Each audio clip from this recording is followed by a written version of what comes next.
Hard times, can't stop me cause I'm all grind, can't block me cause I'm gon' shine, do the greatest shit of all time, I'm feeling like I'm Shula, play perfect like I'm Shula, put working like I'm Shula, undefeated like I'm Shula, play perfect like I'm strategize, stay corporate with a savage side, it ain't about winning, it can't have my time, I got no time, I only focus on the bottom line, I gotta grind, strategize, stay corporate with a savage side, it ain't about winning, it can't have my time, I got no time, I only focus on the bottom line, I gotta grind like Shula, playing for perfection like Shula, running with the winners, no losers. We are not the same, don't confuse us. We are not the same, don't confuse us. Playing for perfection like Shula.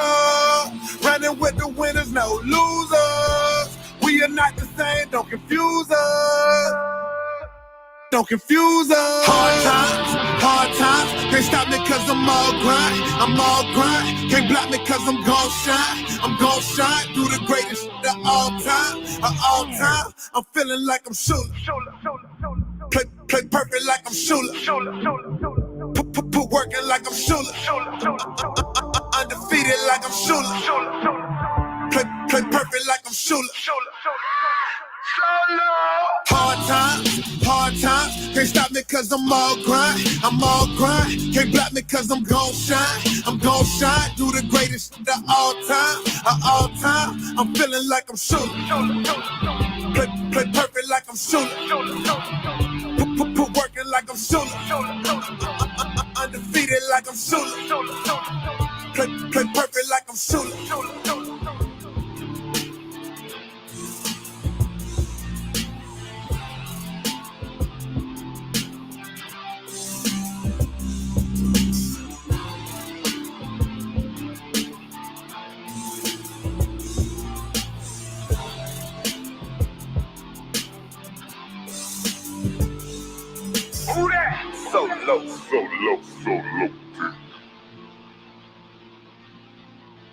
So low. Rest in peace, Don Shula. Still perfect.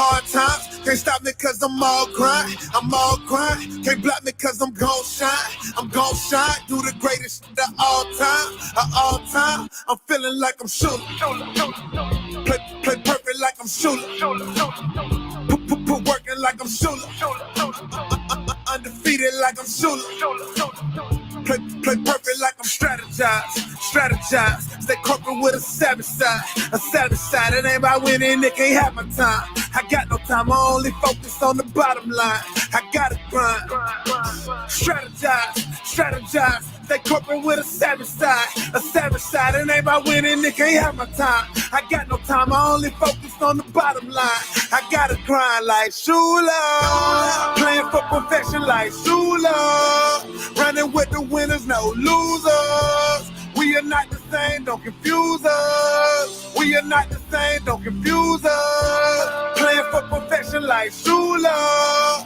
running with the winners, no losers. We are not the same, don't confuse us. Don't confuse us. Hard times, Can't stop me cause I'm all grind. I'm all grind. Can't block me cause I'm gon' shine. I'm gon' shine. Do the greatest of all time. Of all time. I'm feeling like I'm Shula. Play perfect like I'm Shula. Put working like I'm Shula. Undefeated like I'm Shula. Play perfect like I'm Shula. Hard times, can't stop me cause I'm all grind. I'm all grind, can't block me cause I'm gon' shine. I'm gon' shine, do the greatest of all time. I'm feeling like I'm Shula. Play perfect like I'm Shula. Put working like I'm Shula. Undefeated like I'm Shula. Play perfect like I'm Shula.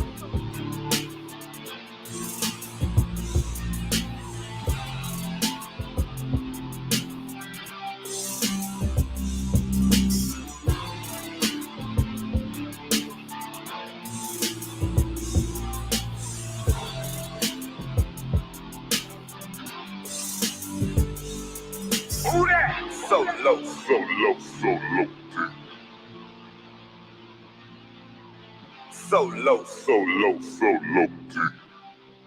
Rest in peace, Don Shula. Still perfect. What is going on, everybody? Miami Sports Music in the building. Super excited to hang out with y'all today. You want to know why? Because we got an awesome show for y'all today. We have an amazing Dolphin chat set up. I'm going to have a kick butt panel. I'm just going to say butt. But I am super excited about everybody I got coming on. We got an amazing panel coming on. We're going to have a set in the 8 o'clock hour. We're going to have a set in the 9 o'clock hour. That's the first thing we're going to do. There's a lot of different moving parts to this, so bear with me throughout this entire time. But first thing I need y'all to do, if y'all can, hit that like button if you haven't done so already, and share the link. Let everybody know that we're here. This is awesome. We have an amazing setup. I do want to give a big shout out to sponsor of the show, as well as to the podcast network, Tailgreeter. Go check out tailgreeter.com. If you guys want to go see a kick-ass tailgate, yeah, I cussed a little bit on my own channel. If you want to see an awesome tailgate, go check out tailgreeter.com. It's awesome. And you can be at the next tailgate, which I think is Atlanta. Type in East 32 Dolphins tailgate and go check them out. All right. Now, like I said, have a lot of moving parts. We're going to have an 8 o'clock to 9 o'clock. There's some people that are going to get on at 8:30. And what I'm going to do first is bring on the first couple of people of the 8 o'clock panel because I want to give everybody their own introduction. And I know some people were having a difficult time getting in because of internet issues. So we're just going to work with what we got right now because that's how we're going to do it. All right. First thing we're going to do is we're going to bring in from the Doug Smith, the touchdown with Doug Smith. I'm going to bring in my man, Doug. What's up, Doug? Hey, what's going on, man? Thank you for having me on, sir. Man, I am super excited. Thank you for being on, man. And I can't wait to hear you with the rest of the crew here. Next person I got on is from 5 Reasons Sports. My man, Alex Donno. What's up, Alex? Hey, what's going on, Steven? What's going on, Doug? It's so nice to see you guys. What's up, dude? How you doing? And man, these internet issues the last couple of days, I'm not having any today, but yesterday was like the apocalypse. Like dude, your Twitter, you're with. Let me just say that might be the funniest thing I've seen in weeks. Doug, if you haven't seen it yet, he dressed up like my man from InfoWars with the thing on, and it was hilarious. Because a few weeks ago, this was like completely out of nowhere. Yeah. A guy that I know, a colleague of mine at 5 Reasons. Actually, you guys probably know him as well. Hussam. I know Hussam. Yeah. He's a great dude, but he was telling me that because he was a guest on my show a couple weeks ago, and his little brother told him that he thought I looked like Alex Jones, and like nobody had ever said that to me before, and so I kind of took that and ran with it. I've got a tinfoil hat that I always have with me just in case I need to run down some conspiracies, and I do the Alex Jones voice a little bit. So I've been having fun with it. It kind of came out of nowhere, but it's been funny these last couple weeks. No doubt. All right, so I want to bring on a third member of this panel, all the way from California, and he might be having internet issues because he always seems to do. But we're gonna hopefully get him in here. My man, NorCal, the Godfather. You there, Godfather? Ooh, Alex Jones' fault, man. Listen to globalists. Michelle Obama really is a Tyrannosaurus Rex. She had sex with the aliens. Hey, come on, Doug. Oh man, we're 5 minutes in and we're already gonna be making people mad. Great, awesome. All right, let me bring in Kflexin. What's up, Kflexin? Yo, what's good? You can hear me? No. I can definitely hear you. Kflexin. And I can see your green screen in the back, which I like. Right, yeah. What's good? What's going on, Kflex? Nah, hey, we got a couple more people going on, but let me start for why wait for those people to come on. Let me first start out by saying that I really appreciate you guys coming on. The reason that I wanted to come on is because all of us have dealt with over the last couple of weeks having our own platforms, the turmoil that is within the DolFans community, right?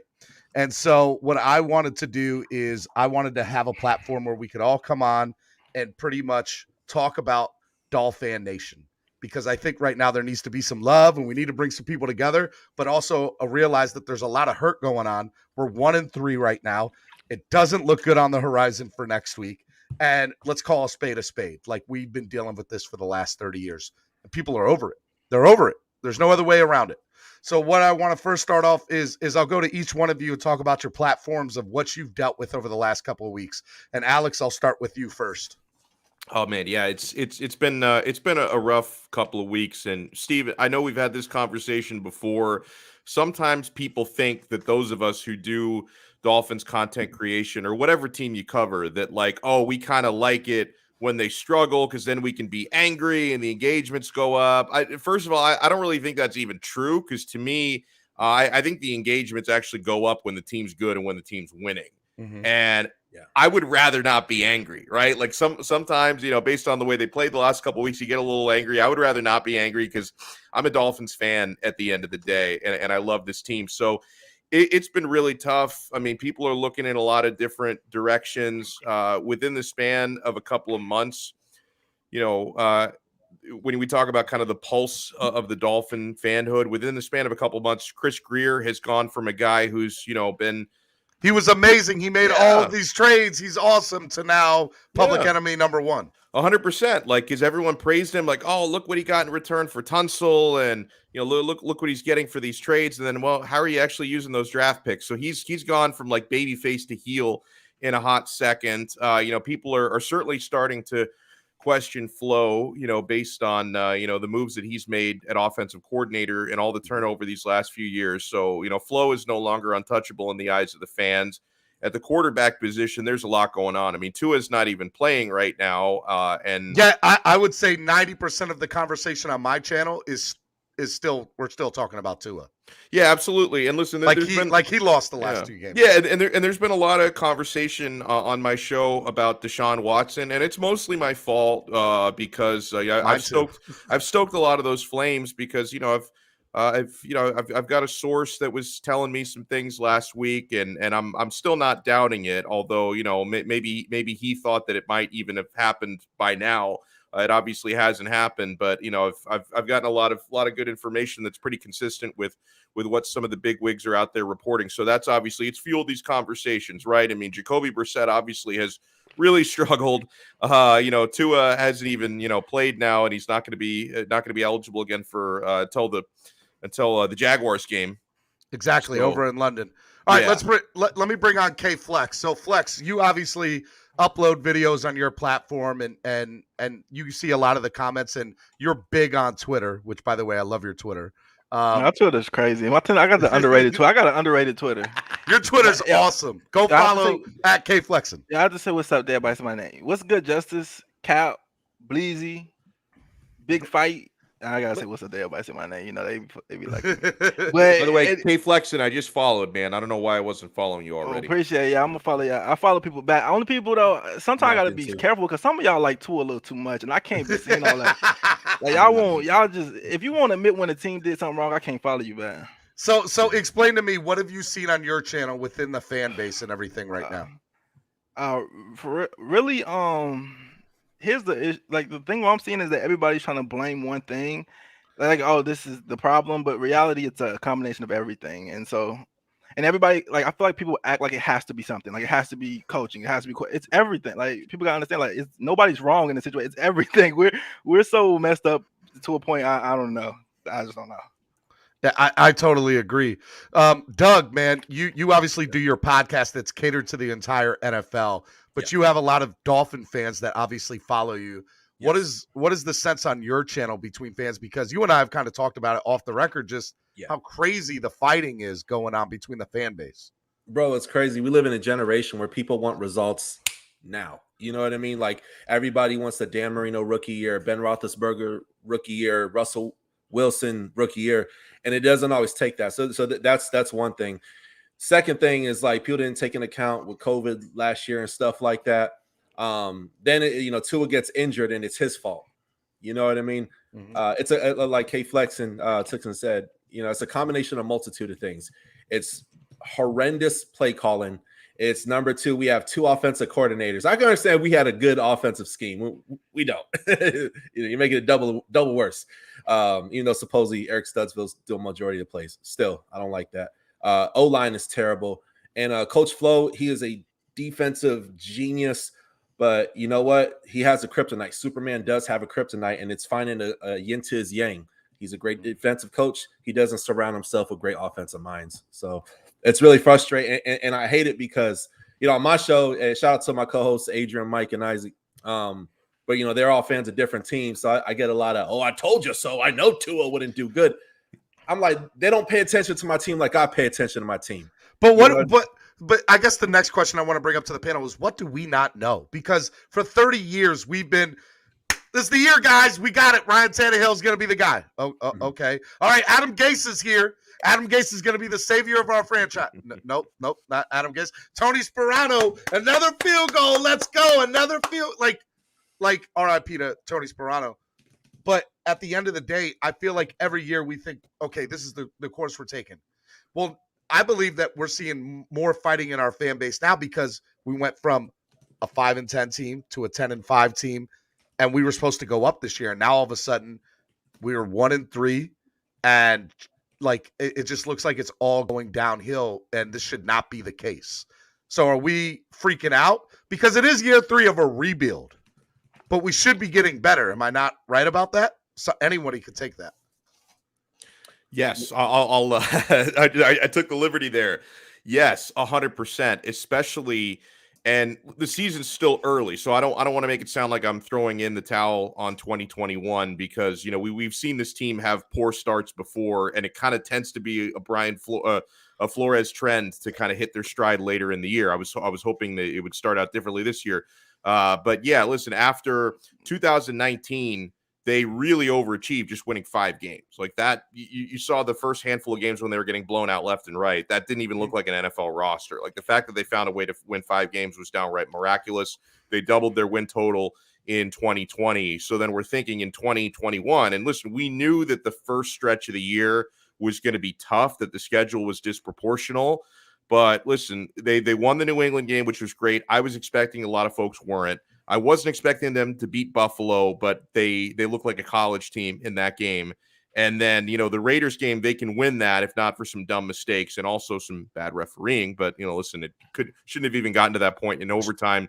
And then last week was really inexcusable on so many levels. So, yeah, I expected more growth. I didn't expect the offensive line to be this bad after they've spent so many resources on that position.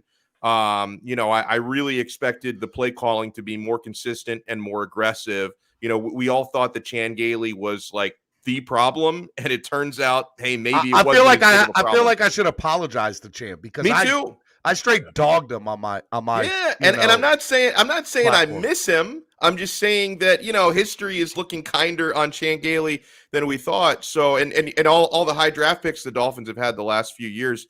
Yeah, I think it's fair to say. Yeah, it's fair to say they should be a lot better than they are right now. All right, before I go to Kflex, let me just bring on another person on our panel tonight from 305sports.net, the lead content writer, as well as Talking About Them Dolphins podcast host and the media director of Miami Sports Music, Jamie Bahamas. What's up, Jamie? You're on mute, Jamie. Hey, man, how you doing? What's going on, man? You were having internet issues, huh? That's what happened. happened. You know how that always goes. That excuse is only good for another couple of days. I don't know how much more people can use that excuse more. Well, you know what I did for you? I'm on like a backup setup now, so it worked. So we'll see how long this battery holds up, but the first plan did not go through. I'll ask you the original question that I asked the rest of the squad, and then I'll come back to the question that's on the table. But, you obviously write. You do a lot of writing for 305sports.net. You have your own podcast, but you interact with people on social media. Why do you see the blatant disrespect between the fan base split down the middle towards each other right now? You know why? Because the Dolphins did something unprecedented a few years ago, right? 3 years ago when they started the rebuild, right? That's not something that you've ever really seen tried before in football, to tear it down completely. Xavier Howard was the only man left standing in the room, and we all knew it was going to be a rough season following that year because you can't start over and expect to be competitive, right? Mm-hmm. So we were sold to believe that this is how you're going to fast track a rebuild. You're going to get all those bad contracts out of the way, get some high draft pick. Like, you have more draft picks in the last 3 years than any team, ever, right? And get some solid, good free agent signings and build a culture. Have a team that's built and framed the way you expect it to be, right? This year wasn't supposed to be a year of a regression. I know there's some people in the public media, I won't call their names right now, but a lot of people didn't have faith in the Dolphins outside of the Miami Dolphins organization, right? Outside of the Miami Dolphins fans. The fans believed because they believed in the process. And this process wasn't supposed to have us sitting here. And the record isn't the worst thing in the world, by the way. When you look at it from a record standpoint, being 1-3 at this point in the season probably isn't, it's recoverable, right? In a perfect world, okay, you're 1-3, you could easily turn it around. The problem is, for everything we were sold, everything we expected from the draft picks, everything we expected from the offensive line, everything we expected from the new offense, everything we expected from this new coaching regime, everything that was there was meant to say that this team shouldn't look the way it looks now. There's so much wrong right now, and that's why the fans are the way they are. And you know what? Rightfully so. All right, this is Dolphin Chat, hosted by Stephen D on Miami Sports Music Podcast Network. This is the 8 p.m. panel. Had a couple of other guys that just weren't able to get on right now, and that's okay. We do have some more people showing up at 8:30. Kflex, let me come to you, and then Doug. You look at the team right now, and I kind of go back to the question I asked Alex, and I'll also change it up a little bit. What is it about fans that here's the reality. Marino never won one. So we don't even know what winning truly looks like over the last 30 years in this franchise. So when I see a fan in my chat box say, no, what we need to do is trade for Watson. And then I see another fan that says, no, we need to let Reed Sinnett play. All of this, right? What I want to be able to do at that point is be able to say, we don't even know what winning looks like. So how do you know what that answer is? And how do you get on somebody else for having a different opinion? Right. So it's my turn? Yeah, it's your turn, Flex. All right. That's on you. Yeah. Look, so basically, I'm going to tell you the truth. All the Dolphin fans is freaking out because we're impatient, because we have the right to be impatient, because we've been sucking since I was a baby. Actually, since I can remember watching football. So people calling Dolphin fans impatient. It's not a thing where we're impatient with this regime. Every regime is the same thing. Adam Gase had one good year too, and then we went down the hill. Yep. So it's like people are seeing exactly the same thing happen. I'm not saying I think Brian Flores is 100 times coach Adam Gase is, but we're seeing the same thing. And everybody's just sick and tired because it's not like, we've been good to the point like, okay, I understand we haven't won a Super Bowl, but we haven't even won a playoff game in 20 years. Like, it's not even or we can barely make the playoffs. It's like, even like, let's say a team like the Bengals who suck too. Well, they're okay now. They've at least had Carson Palmer and made playoff. Like, they've seen their team do something in life. Like, we don't even get that close to ever. Like, we don't even barely compete. Like, people are just tired. Like, if we could make the playoffs and win a game, I would just be ecstatic. Like, just give me a playoff win. That's all I wanted at the beginning of the year. We are like, it's like us and I think maybe like the Lions. We're like the only, like the worst. Like, we just don't even like compete. Like, I can't even think of every other bad team right now. At some point in our life, they probably have like competed at a time they were kind of good. We don't even like. We had a year with Ryan Tannehill when he got hurt, that 2016. But like, we don't even and then I was at negative 11 degree weather for that Pittsburgh playoff game where we got killed. The game was over in the first quarter. Yeah, that was over. Both the times we made the playoffs, it wasn't even like, bro, both of them games was over in the first half. I was like, so I'm trying to tell you, like every Dolphin fan, I hate when people say, oh, y'all are impatient. Y'all need to be patient with the process. Bro, we've been patient. Like, how much more patient we can be? Like, I'm not going to be 6 years old, on my deathbed talking about, oh my God, this is gonna be the year. Like everybody just sick and tired. We've been waiting for a long time, and it might be unfair to Flores. Some of it. I ain't gonna act like everything is fair, but they gotta understand this is way before they ever came. Anybody on this team, we've been dealing with this forever. But Doug? yeah, hey, K-Flex, let me add to that too, right? So you saying I agree with you 1,000%, but the funny thing about it is, think about it's hard to be patient when you got teams that flipped around even quicker. Like look at, you brought up Cincinnati. They look like they could be in this mix at the end of this year. Look at Arizona. They made the mistake when they drafted Rosen, and they fixed their mistake the year later. That's why fans are pissed, because they're looking at it and saying, hey, you had 3 years to get this right and had all those picks, and you didn't get it right. But look at Arizona. They knew they got it wrong 1 year and automatically went and got their guy. And that team is probably the best team. And by the way, let me add on that, because that's such a great point. Like, people were ripping Arizona for drafting quarterbacks in the first round 2 straight years. Like, oh, that's a fireable offense. Like, no, how about you do it till you get it right? That if you know you got it wrong the first year, get it right the second year. Okay, so Josh Rosen was a bust. Then you see Kyler Murray there, go out and get him, and that's working out. Like a lot of people, if they had their way, said, oh, Arizona should have never done that. What do you mean? They had a chance to make it right and get their guy. They got him. Yep. Absolutely. And if you look at the frustrating thing, Kflexin mentioned something a while ago. I don't know how old you are. Me, I'm 32, man. So like I could count on one hand how many. Jamie's the old guy here, just so Jamie's the old guy. And I still haven't seen him win. And it's frustrating, man, because you look at let's look at the 2016 draft. Who had crap tons of draft collateral? The Philadelphia Eagles, and at the time they were the St. Louis Rams. Or maybe the LA Rams. Anyway, they're the Rams. And both teams went to a Super Bowl, right? 2 different years. One team lost. The other team actually won a ring. So you see the Dolphins, and wow, we have all this draft collateral. You're building this up. You're building this up. Boom! And then just to pop the balloon. But I'm going to say this. And this isn't me being an optimist. What I love about Coach Brian Flores, you remember the Josh Rosen trade? Everybody was, oh my gosh, 2nd round pick. This could really work out for us. Josh Rosen got a raw deal. It didn't work out for us at all. You know, it was a waste of a 2nd round pick. But I love that we have a coach who's willing to pull the trigger. This is only going to be so bad for so long. And I know I've been saying this, but I had Kim Bocamper on my show earlier this year. And we talked about the similarities between Don Shula and Coach Brian Flores. Now, there's a lot of stuff that's not similar.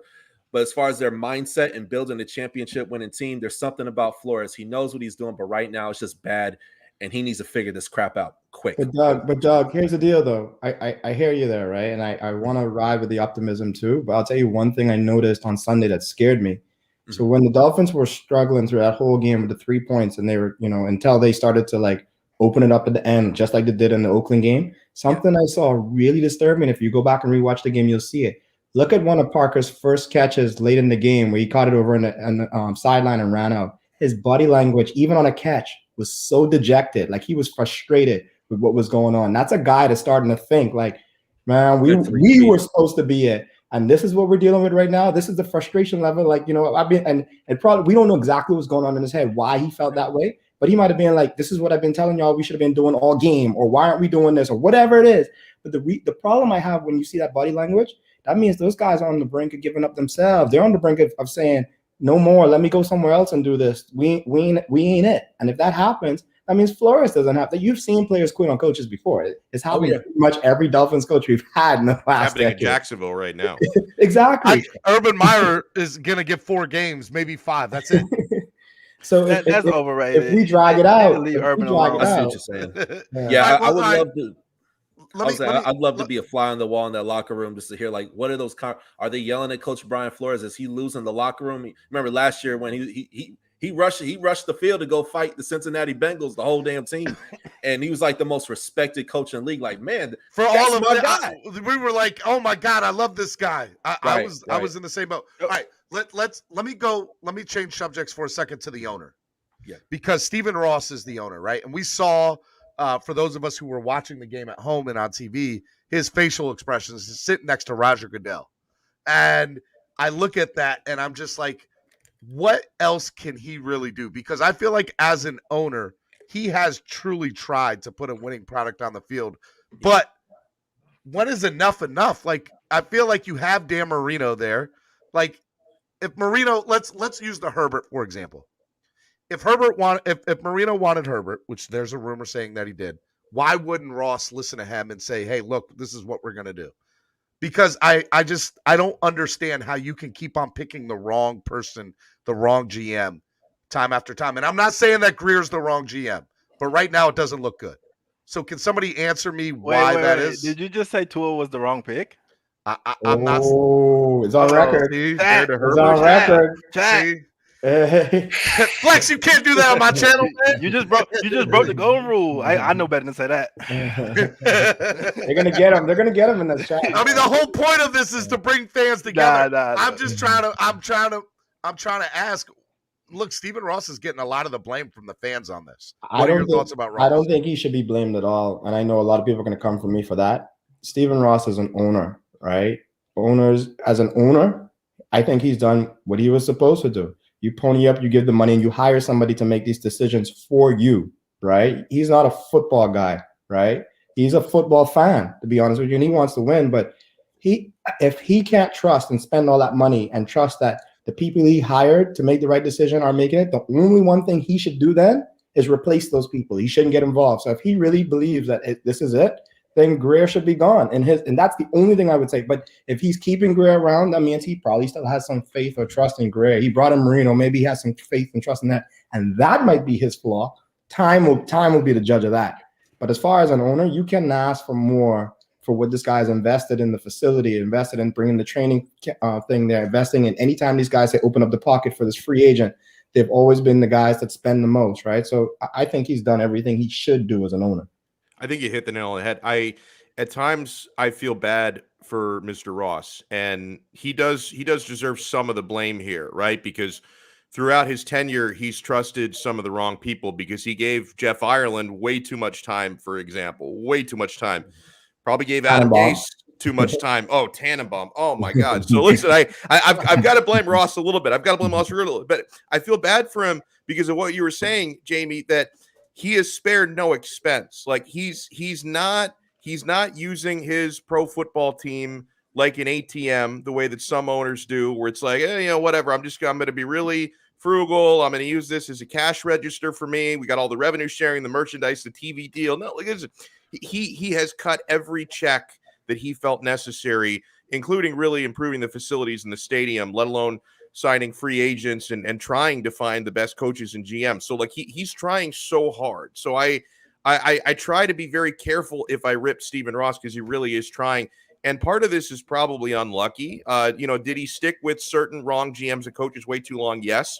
But at the same time, like every owner can be made to look good when you do find that right person, right? Because obviously Joe Robbie did that, right? He found Don Shula, and it was a match made in heaven, right? And listen, I'm South Florida based. I'm also a Miami Heat fan, and Mickey Arison, he found Pat Riley in the 90s, and then that was a match made in heaven. So it's about, and if you go through ownership histories in South Florida sports, by far the best are those two names I mentioned, Joe Robbie, Mickey Arison. You can argue which one was better. I'd probably argue Joe Robbie, but you can argue which one was better. I don't think anyone else is close. I mean, Wayne Huizenga, we wouldn't have Panthers hockey or Marlins baseball if not for him. So I give him kudos for that. But I certainly can't hold him in too high regard. Yeah, and let me jump in there, Alex, because that was sure. excellent. That was excellent, and I like that.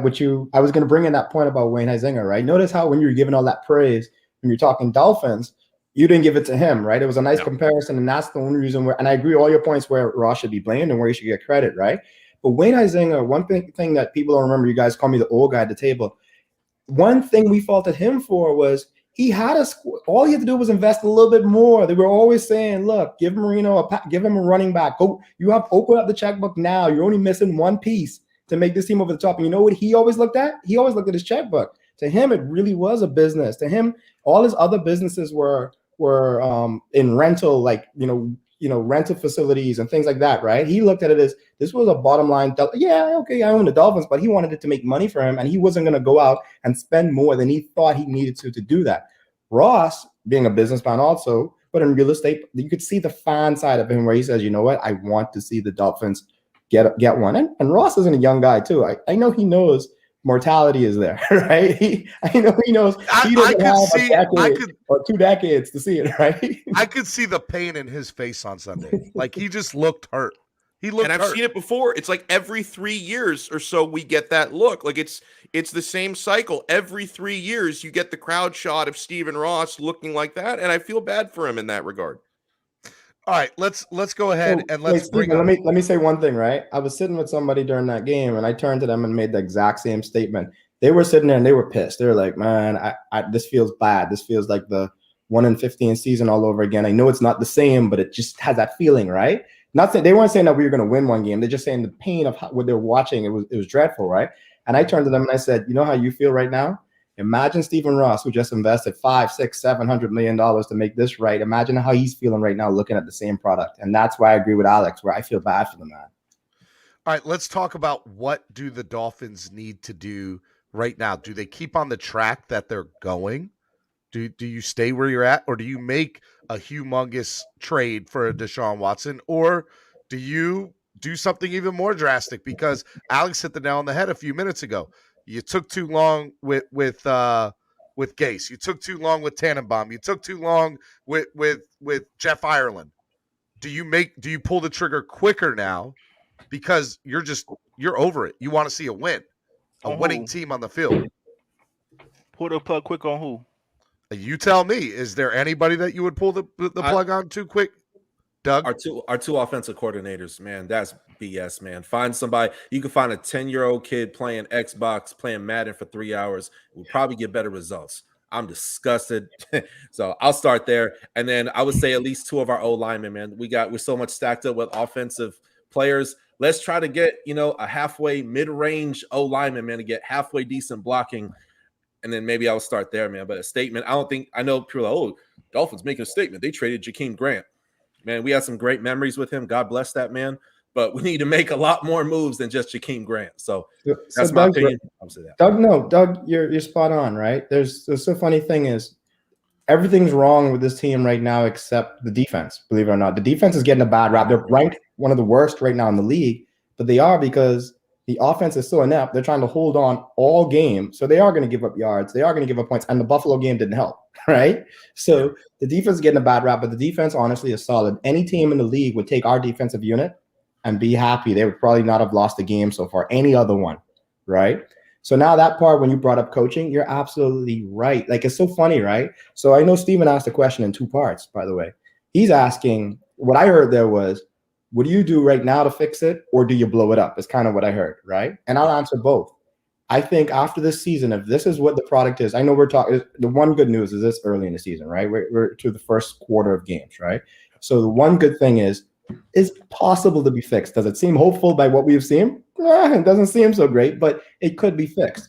Let's just say it doesn't get right before the end of the season. The Dolphins regress and don't make the playoffs and win 6 games maybe, or whatever that is. But I say blow it up. I say short leash, right? You spent your money, you tried, you gave these guys a chance, and it's no better than what it was before. Don't go down that road again. So I say blow that up. Now for the season itself, the funny thing is when there's so much wrong, it gives you hope because at least you could, if you fix one thing, maybe that should be better. And you hit it on the nail on the head, right? The offense is, it's one of the worst. And this is the other thing to go back to the last game to prove that it was coaching that's holding them back. Again, go back, like I said, I write for it, so I go and analyze the tape, right? Watch both games when they actually came back against Oakland and the game where they started to come back against Indianapolis. The players are going rogue. Go look at the Parker touchdown where him and Gesicki would never be designed to be in the exact same location in the end zone. That was not the play that was called. That was not the route that was supposed to be run. That's what those guys did to go get a touchdown, right? That's a problem. When your team is only scoring by doing not what you practice or planned or set out to do, that's not good. That's something that has to be fixed. So if I had to say fix anything, yeah, you're right. Maybe it's getting rid of the 2, maybe actually it's 3 technically guys back there calling plays. Maybe you fix that. Maybe it's the stubbornness of Flores. I don't know if he's just telling us this and he really is saying something different, but he's coming out and saying, no, I like it. This is, it's just what the game is doing. They have to realize it's a problem when you can't score for 3, 4, 5 quarters in consecutive games, right? So yeah, offense, first thing, go get that. And if it doesn't work before the season's over, clean house, start over. Don't prolong this. For me, at the very least, I would try to make a significant trade at on the offensive line. If there's any chance that Taylor Decker can be acquired in a trade from Detroit, you need to pull the trigger on that. And then at the very most, you know, I really do think they should strongly consider trading for Deshaun Watson. You know, and obviously you need to get his. Why didn't everybody else say when I said something like crazy earlier? Because you said something Watson's different. You said something different, right? You basically said get rid of Tua. You said get rid of Tua. He just said bring in somebody else. That's two different statements. You said we drafted the wrong quarterback. I definitely like what Alex said because it's like, let's still give Tua just a little bit more time in. But I'm like, if Tua don't work out this year, that's it. That's it. I know our O-line's booty, but man, it's yeah. I didn't mean to interrupt, Alex. Finish your story. No, and listen, the thing is, and it's good because there are two different Deshaun Watson conversations you can have. One of them would be before the November 2nd trade deadline, and it's a big risk because his legal situation is not going to be sorted out until after that. So it comes with inherent risk. If you were to trade for him within the next 4 weeks, you're kind of taking a leap of faith to say that, hey, like we have it on a good source that he's not going to turn up on the commissioner's exempt list, and we have to kind of hope, you know, that his legal trouble is not going to get worse than it is right now. If you can, and I know that for Houston, they're gonna make the Dolphins try and feel like if you don't do this by November, somebody else will. So they're gonna try and put you in a pressure cooker. You know, a lot of signs right now are pointing to the Dolphins really being the only team in the mix. And maybe the Dolphins know that. If the Dolphins think, hey, we can wait until the offseason to do this, that would make a ton of sense because by the offseason, we're going to have a much better idea on where he stands legally. So that could be kind of like having your cake and eating it too, because that would give Tua the rest of the season to show what he can do. And if he doesn't blow your socks off, then you've got a better idea what kind of trouble Deshaun Watson is in, and you can make that trade. So I think that would be kind of the way it would work out perfectly, because if you were to make the Watson deal before November, it might work out, but it also might come with the guy getting suspended for a long time and maybe face criminal charges. We don't know that yet.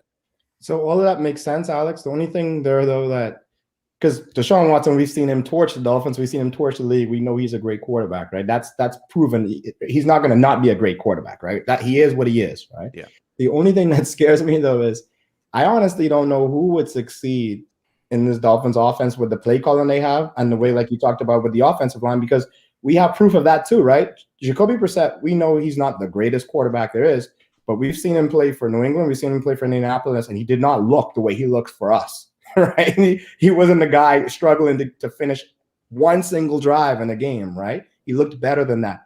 Tua, we've only seen him with these two different with Changeli and now with this cornucopia of callers that we have going on right now. Right, it's probably messed up in the head. Right, so I don't know when you bring in Deshaun Watson, you tell him, oh, you get to call plays too. I doubt it. So he's going to be sitting back there saying, let me go, let me go, let me go, and unless he goes rogue, also. I see him looking at coming here, and then people are like, whoa, Deshaun Watson wasn't it. And then what do we do then? We mortgage the future more because it's going to take something to get him. And yet you have the wrong people calling the plays and doing things with him, right? Let me bring up another polarizing topic. Ryan Tannehill isn't the greatest quarterback since sliced bread. He isn't. Ryan Tannehill will probably not be a Hall of Famer or anything like that. But the Tennessee Titans are perfectly happy with Ryan Tannehill as their quarterback. Ryan Tannehill has been way more successful in his first year with them than he ever was with us. So I made sure to qualify the statement so you know that I'm not telling you that this guy is the guy and he should be our guy. I just want to show that when you don't have the right coaching and putting the right team around, knowing your personnel and doing scouting too. Yeah, when you don't do all those right things, because everybody in the NFL could play. Don't get me wrong. These guys are all G's. Everybody could ball at some level. Is knowing what to do with those guys in your system, putting the right people around them to make their strengths come up. And right now, Dolphins haven't figured out how to do that this year. It looked like they knew how to do it last year when everybody started to overachieve, and even in the first year when there were no players, but it's not looking like it right now. You know, it's funny because, watching the Vegas game, I go back and look at it and I say, well, look who's there on that O-line, Illuminor. And he was in our training camp, but we shipped him off like right from the get-go. And it's like, that told me we cannot judge talent to save our lives. Yeah. And for me, I don't think it's a matter of personnel. I think it's a matter of coaching up what we have in the building already, and I don't think that it's there. Steven, I agree with you too, but you know something else that Miami's notorious for that we don't talk about enough? The Dolphins are a complex team. Nobody comes here and gets to play, oh, I'm good at this. I'm good at just being a bull rusher. Okay, let's go bull rush somebody. Oh, I'm good at being a finesse blocker. Okay, let's go. No, they already, in their mind, this player needs to do X. And even if they never did it before, somebody like, look at Eichenberg, right? How many positions have he already played that he's never played before in college, but we're like, oh, we're going to make that guy do it because, this other guy sucks, and he's going to have to learn that. That messes up a rookie's development. These guys could even be better, but every day they're coming in learning something they've never done before. It's not working. So I have a question. No, I ain't even gonna bring that up. But no, go ahead, Flex. Because I was gonna bring up Minka because everybody was acting, but I don't want to bring up Minka right now. But it's the same. That same point you brought up is exactly what it is. Yeah, but everybody defended the team whenever it was Minka. But I'm over the situation. But I was. Go ahead. I was gonna say, we don't like. I'd rather have a really good guy that can play left tackle, that can only play left tackle. I don't care if he can't play anything else. If he's really good, then have a guy just be like average at everything. Like, why? Like every time we draft we reach or something, everybody's like, well, he can play 5 positions mediocre. Like, I don't care. Like, okay, like I'd rather have a really good guy that can play 1 position. Like, it's fine. Like, it's fine.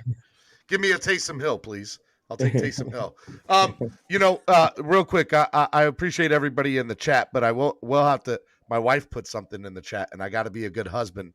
Mike Gesicki would be successful regardless of the quarterback because he's open on most of the plays, but isn't targeted until we're behind. Facts. Straight facts, baby. Straight facts. So you know what? To your wife, I got to say this too. The other part of the game where I'm jumping on the coaching staff, right? If you look in the first quarter, actually the first half of that game, Brissett missed 3 open guys going over the top in the middle. And it looked like it'd be his first read. When you look at it, he was looking at the person down the middle. One time was Waddle, one time was Gesicki, and right now the third one escapes him. It might have been Waddle again, right? Missed the guy and decided to dump it off. And I'm like, come on, man, come on. Like you have to take some ownership for that. You're getting a chance to make the play and you're doing this dump off. So nothing's going right. And I don't know if they're telling him, be cautious, don't go over the middle. Like, let's be conservative. I don't know why he's doing that, but he didn't do it before he played with us. And he went away from it once the game's over, right? So everything's wrong right now. I know I'm not supposed to be sky is falling, and I know you said, oh, unity, but I'm going to just tell you, this is what I see.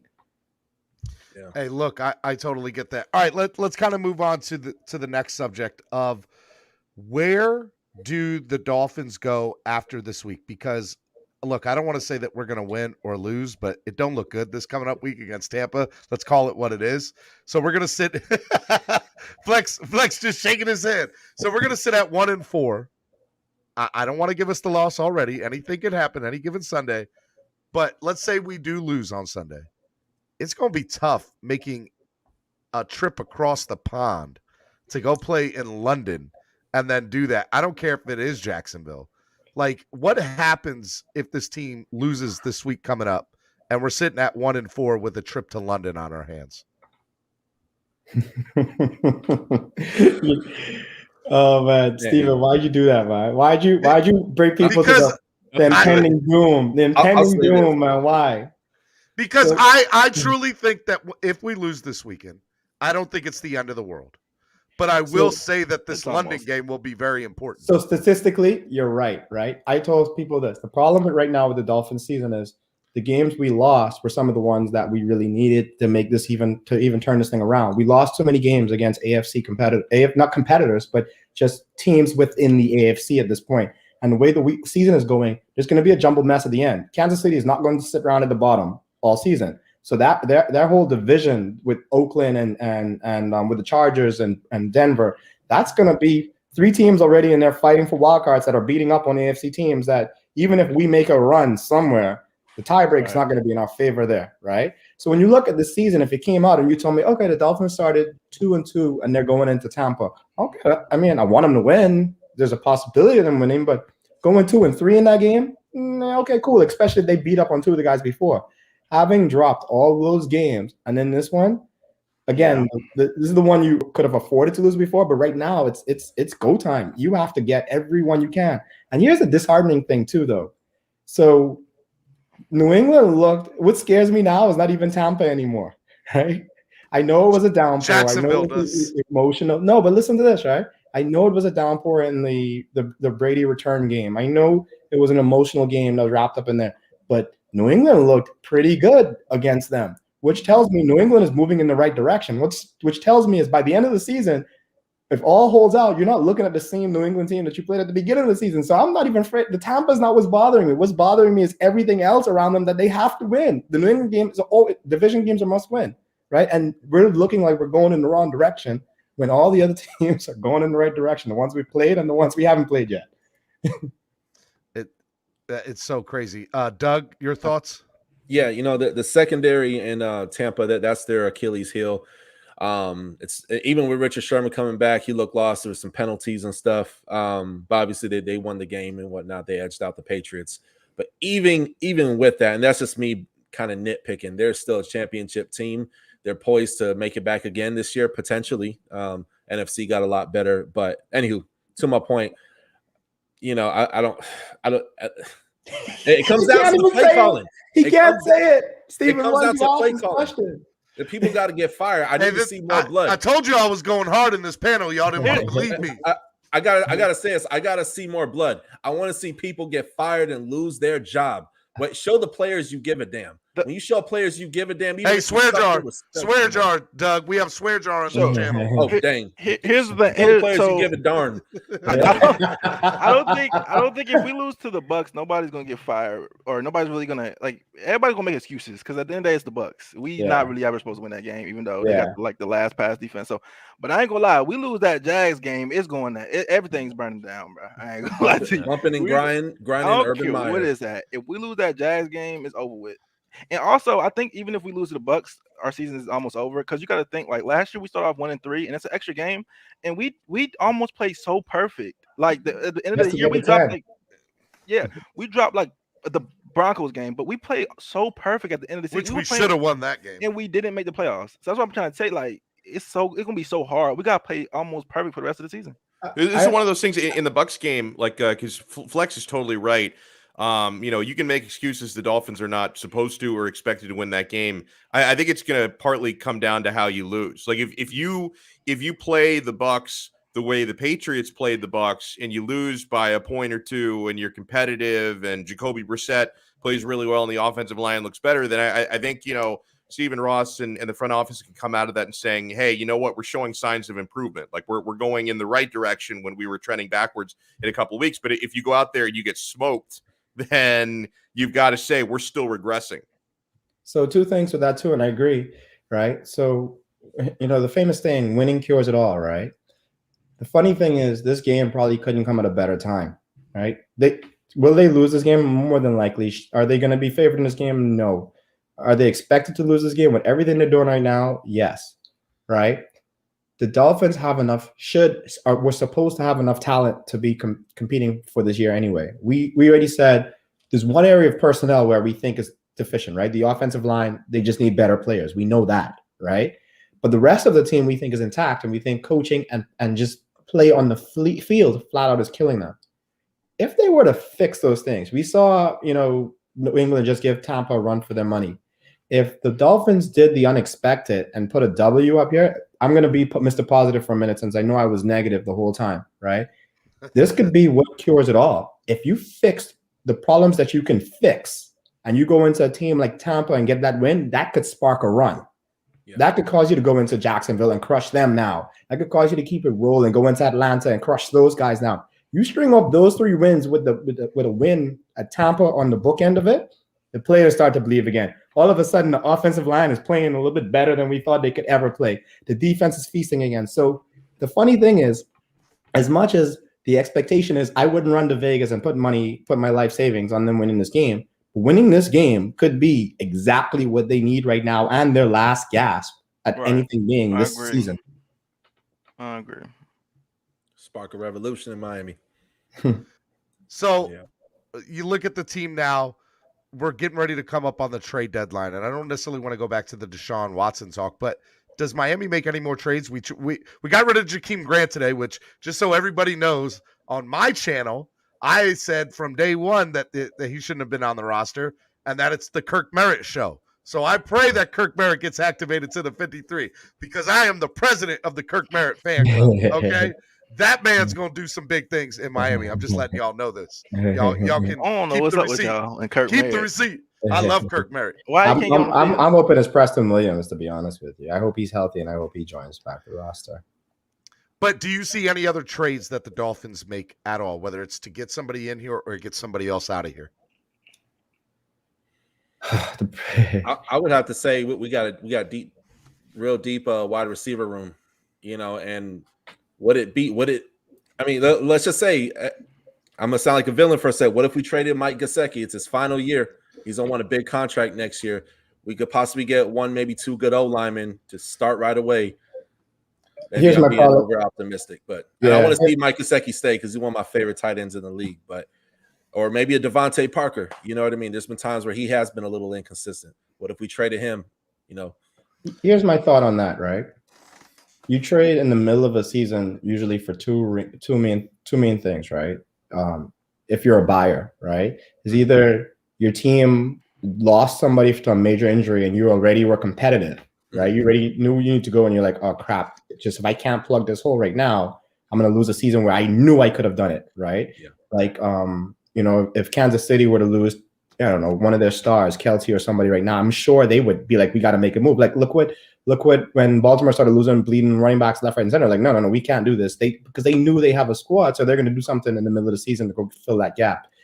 The other reason you do it, so the first one is if you have somebody go down and you have a gap. The other reason when you look at saying, oh, I'm going to make a trade at the beginning of the season, in the middle of the season, is usually when you've given up on the season. It's either you're a buyer or a seller. You're going to offload and say, you know what, I screwed it up. And you know why?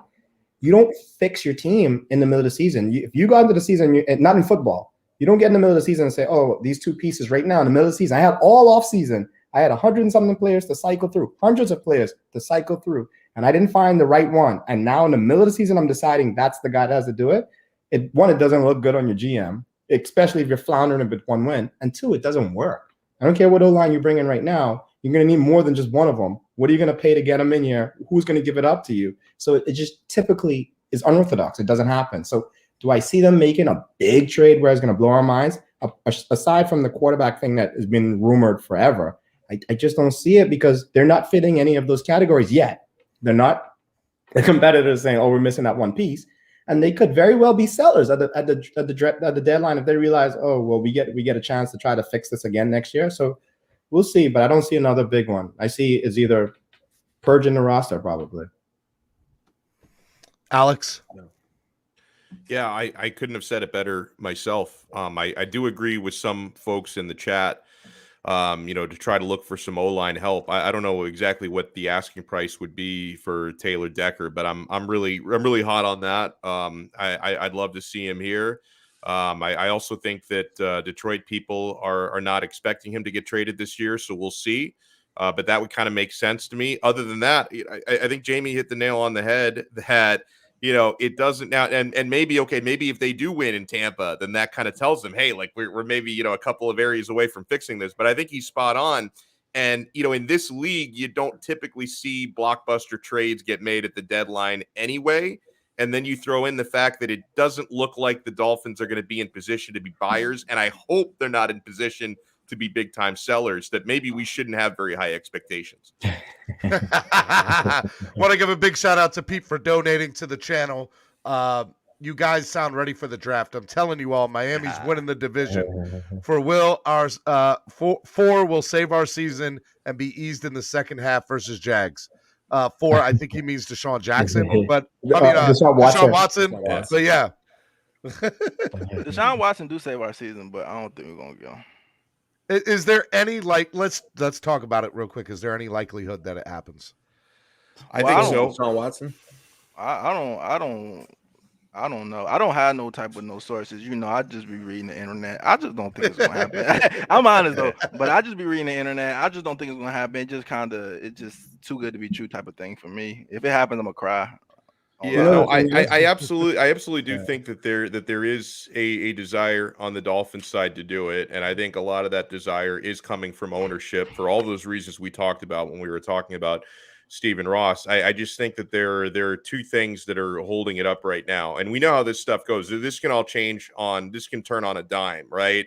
if the Dolphins have a really poor game this coming Sunday, or if Houston decides to soften their asking price again, I think this could all change. But I think that the two things that are holding this up right now is you've got to do your due diligence on the legal stuff and whether or not the commissioner is going to suspend him, because Goodell has not had to do anything because Watson's not been active. So we've got to find out the second Houston or the Dolphins or any other team that trades for him decide to activate him, is the commissioner going to come in and say, "Oh, by the way, you're on the." You don't think that's what they talked about?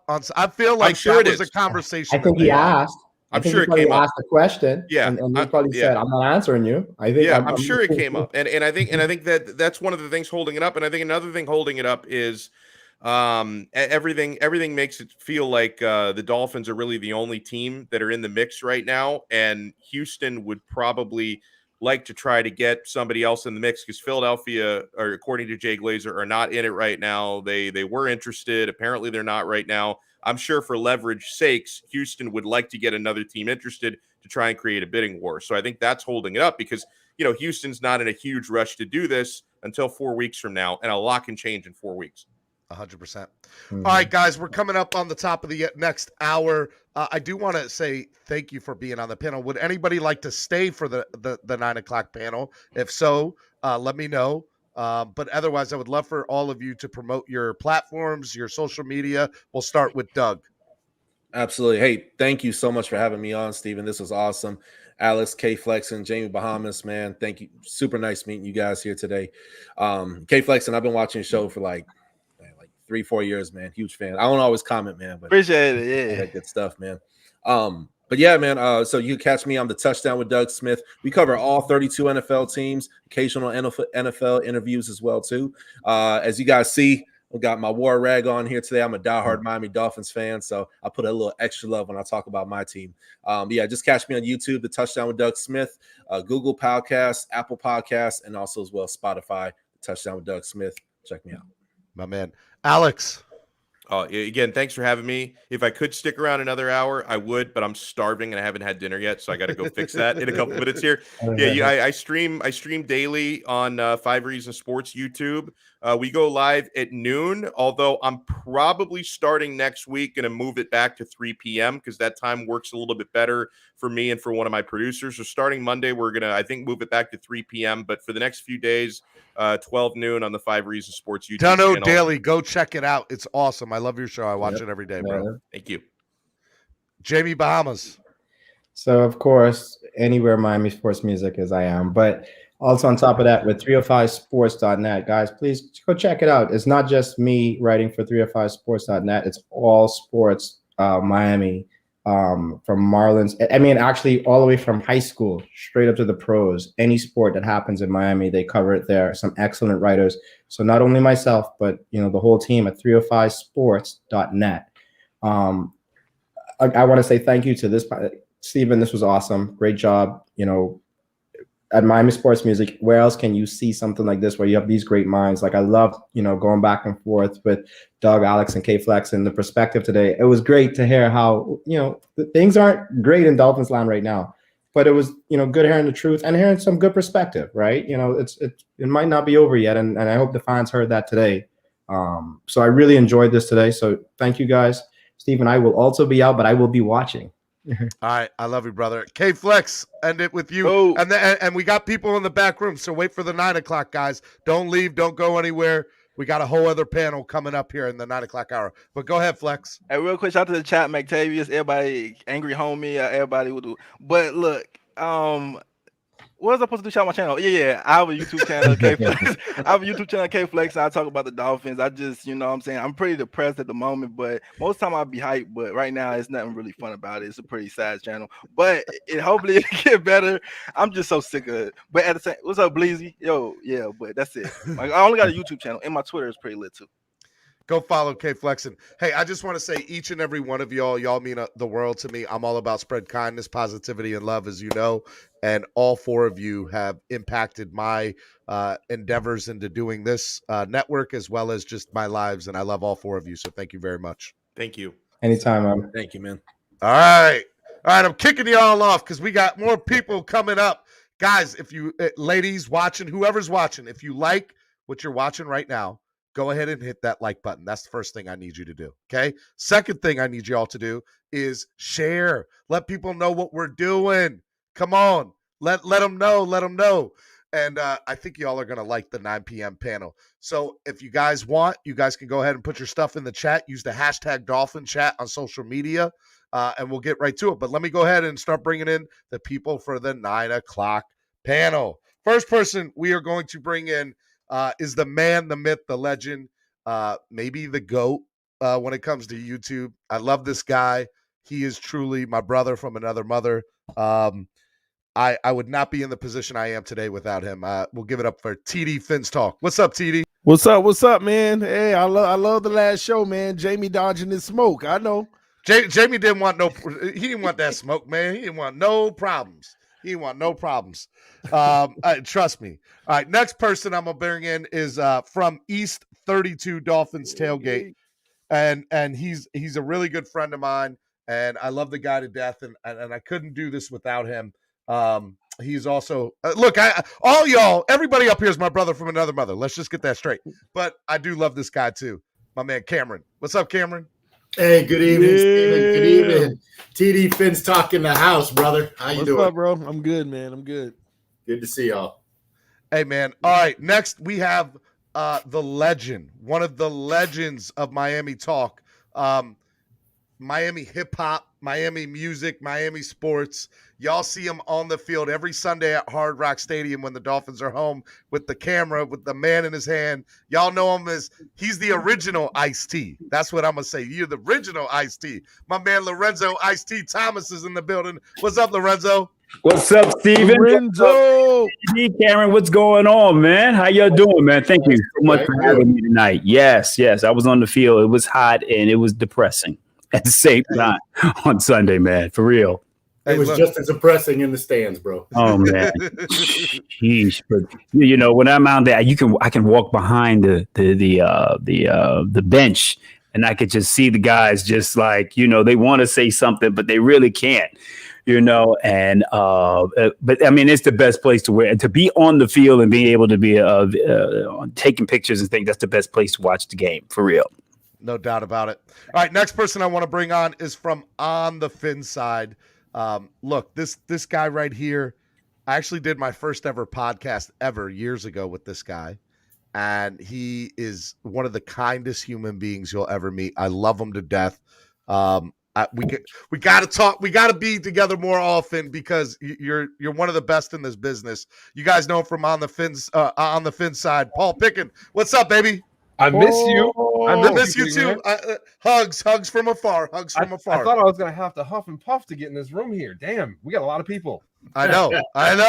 We do, and we're not done. We are not done because we got from PhinsManiacs.com. You guys know him, love him. My man Jason Sarney. What's up, Jason? Jason. What's going on, Steven, my dude? How's everybody doing? Everybody good? What's up, Jason? What's up, Jason? And we're not done yet. I got another surprise for y'all. I'm not done.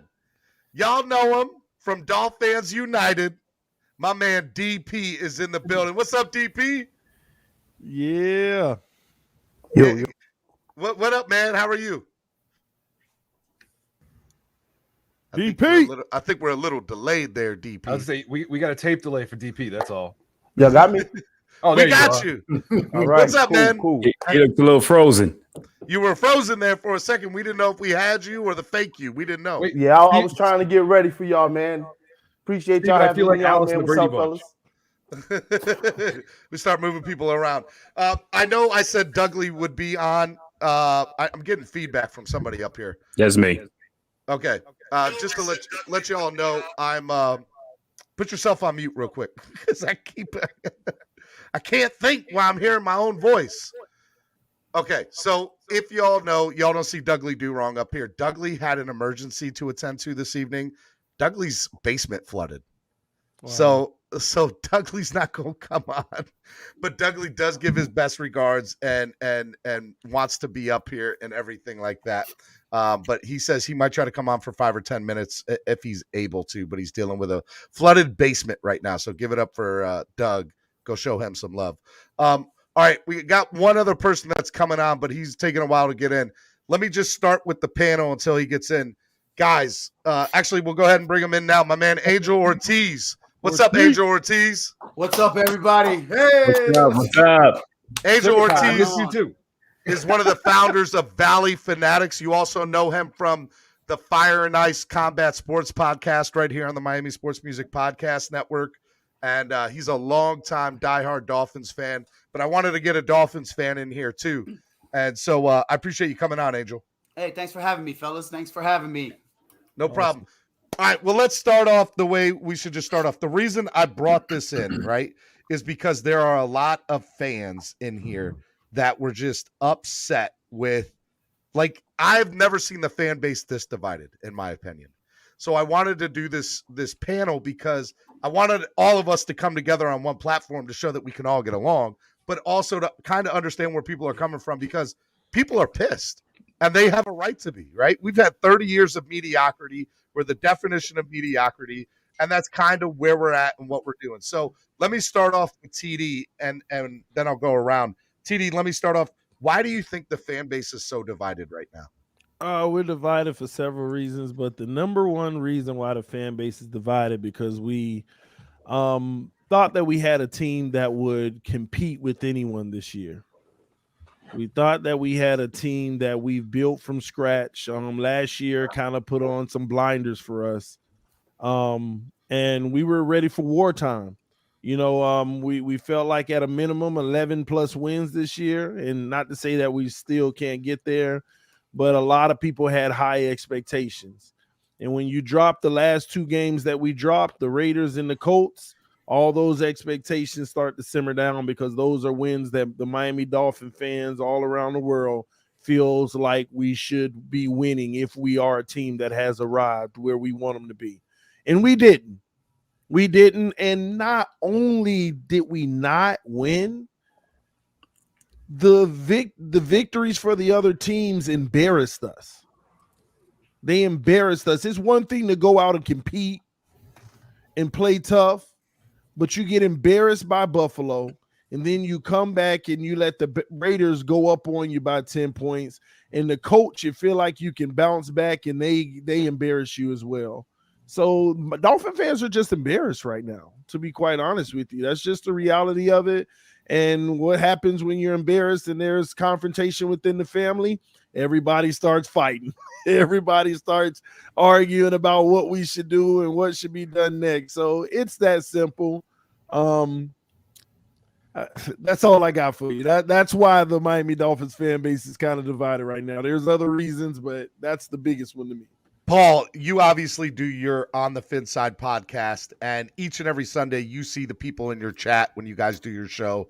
What is the division that you're seeing within the fan base right now? So I'm going to actually expand on it in a different method with that, because I do agree with what TD was saying. But here's the thing: when Miami went 1-15, the talent wasn't on this team, right? It wasn't heartbreaking. We didn't see like what we saw at the end of the Raiders game, at the end of the Colts game, when suddenly they opened up the playbook and they started utilizing their weapons once it was too late. Where, oh, shoot, this is a team that can compete. The talent is on the roster. It's not a perfect roster, but the talent's there. All of a sudden, when they get behind, they start using Devontae Parker. They start using Mike Gesicki. They start throwing the ball down the road. And they suddenly start moving the ball and playing aggressively, whereas it's like they're playing not to lose for three quarters, getting way behind, and then going like, all right, screw it. Let's actually open the playbook beyond page one and doing it. If there wasn't the talent on this roster, we wouldn't see the division. And on top of that, the division is because people care about this team. And so they're coming up with different solutions that may not agree with each other. But at the end of the day, while it's not a perfect roster, the talent's there to win these games, and that's why it hurts so bad for a lot of us. DP, what about you and your channel and what you're seeing on your side of things, because you're seeing the same stuff that we're all seeing? Yeah, it's tough. On my channel, it's pretty tough. We got some optimistic people, but mostly everybody's down. I try to pick everybody up.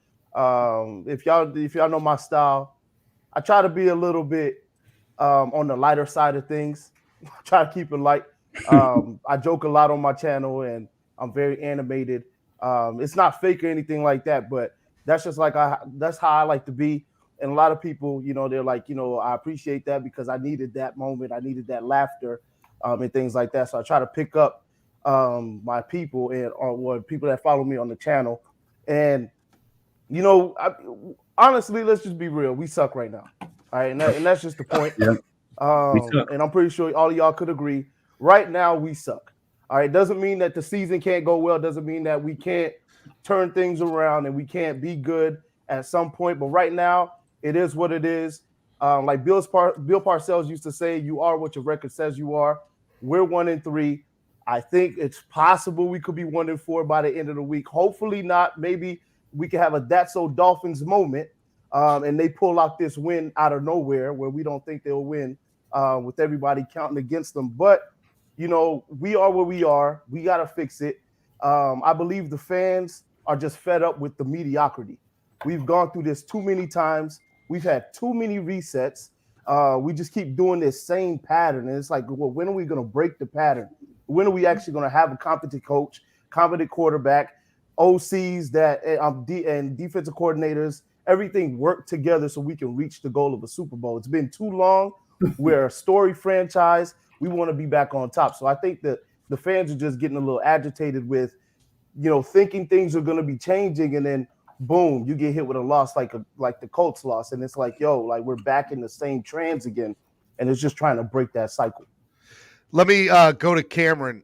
Every Sunday during a home game, you're running a tailgate. What are the conversations like from people at the tailgate, and what are you the best experiencing? tailgate ever? Best tailgate ever. Yes. Thanks a lot, Thank you, Paul. Appreciate the shout out. Hey, you guys take care of me every time I'm in Miami, so I got to give you that shout.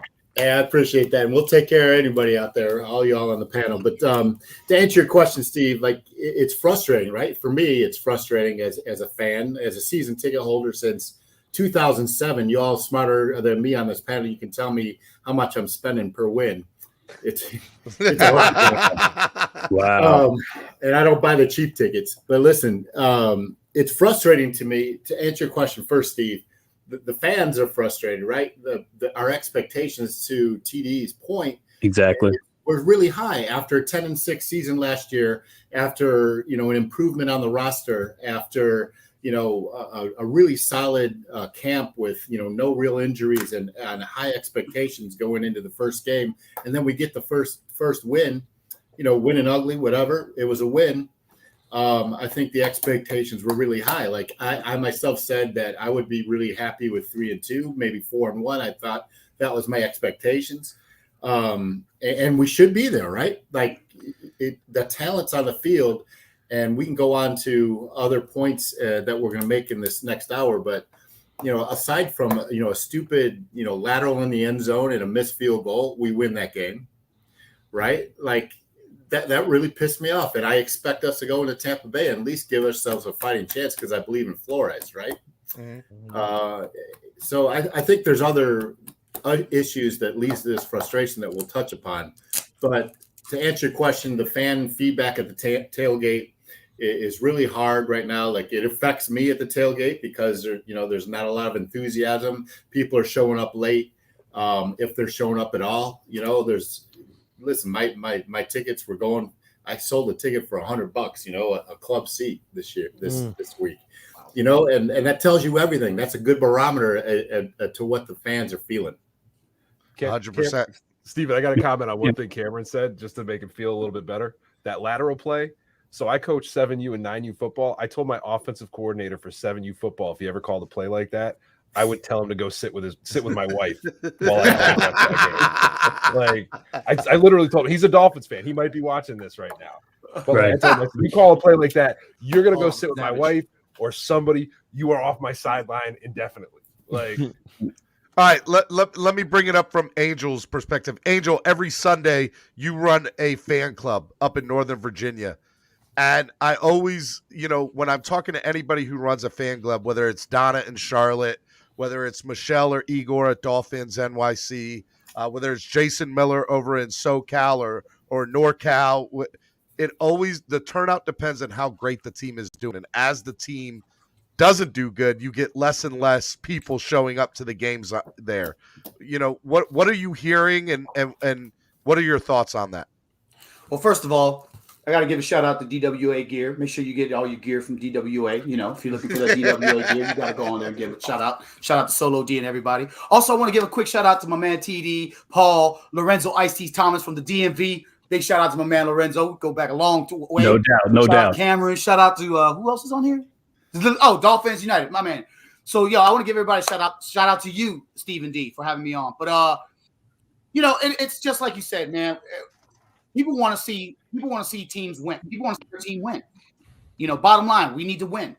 We need to win football games. And in order for fan clubs to continue to operate and keep the fans going, they gotta do a bunch of stuff, whether they're doing raffles and all kinds of stuff just to keep the fans interested in coming along during bad games. And so when you got bad football, people are just not going to show up. They're just going to, go on like they do in Miami, go on a boat, go fishing, go do something else. They're not going to come out to the club games and join the clubs to watch the games when the team isn't doing too well.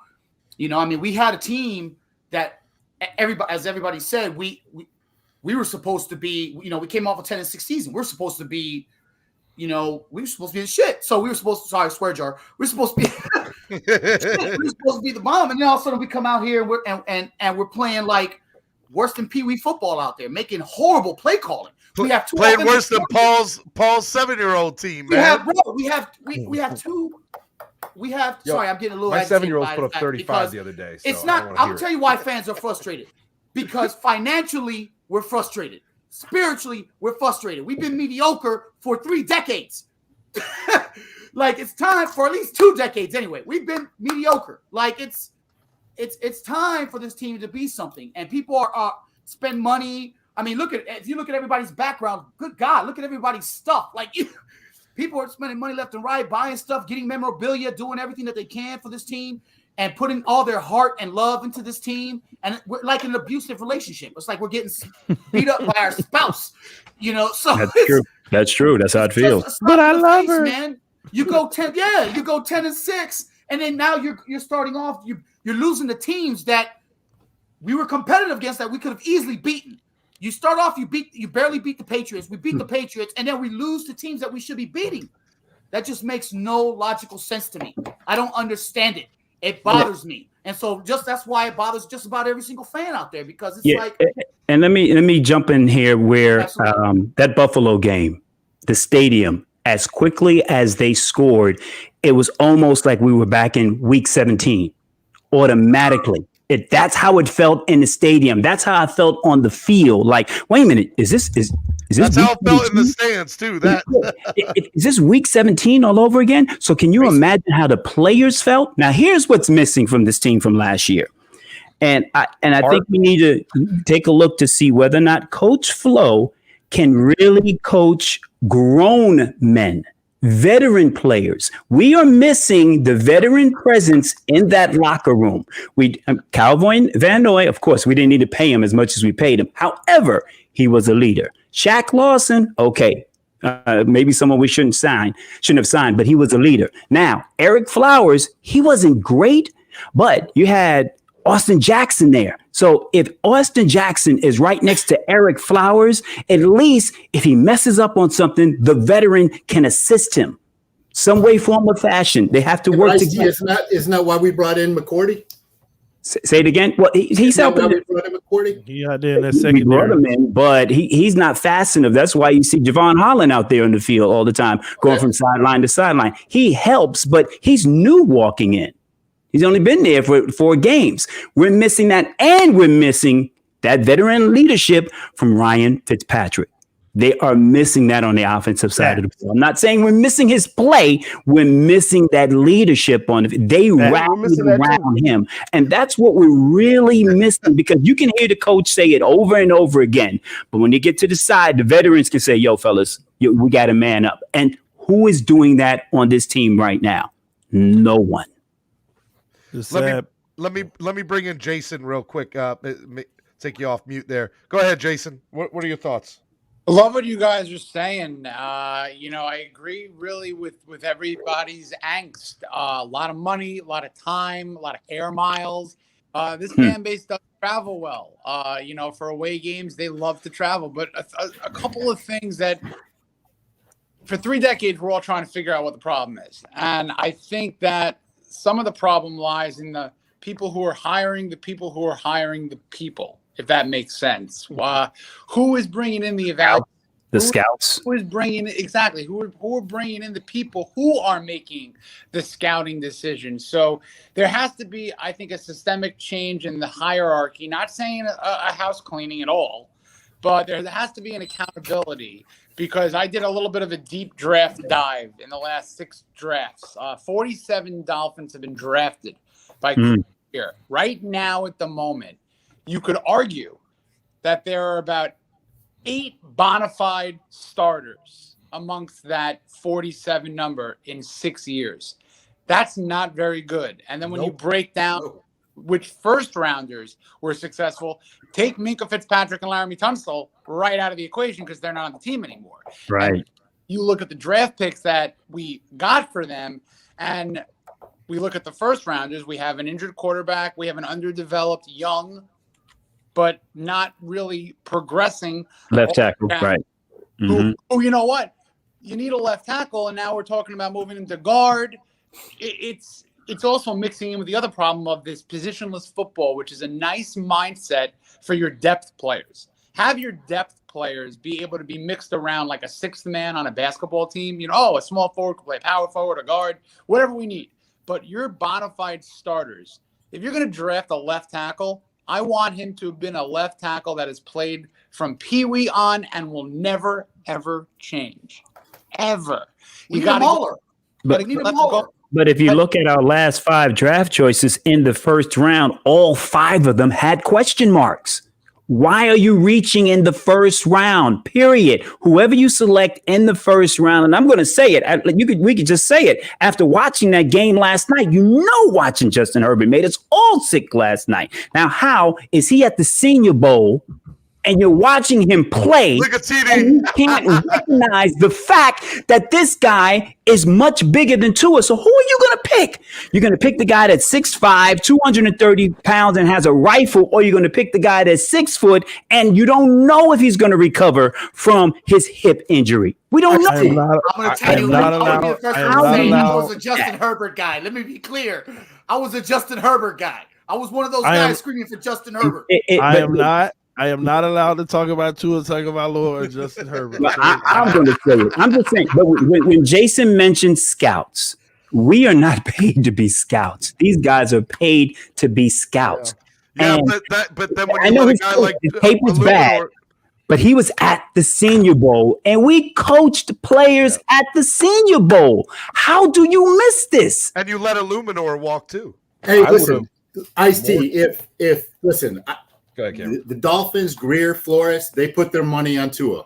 There's no disputing that. Right. But you don't put a pair of Daytons on a Lamborghini, right? Right.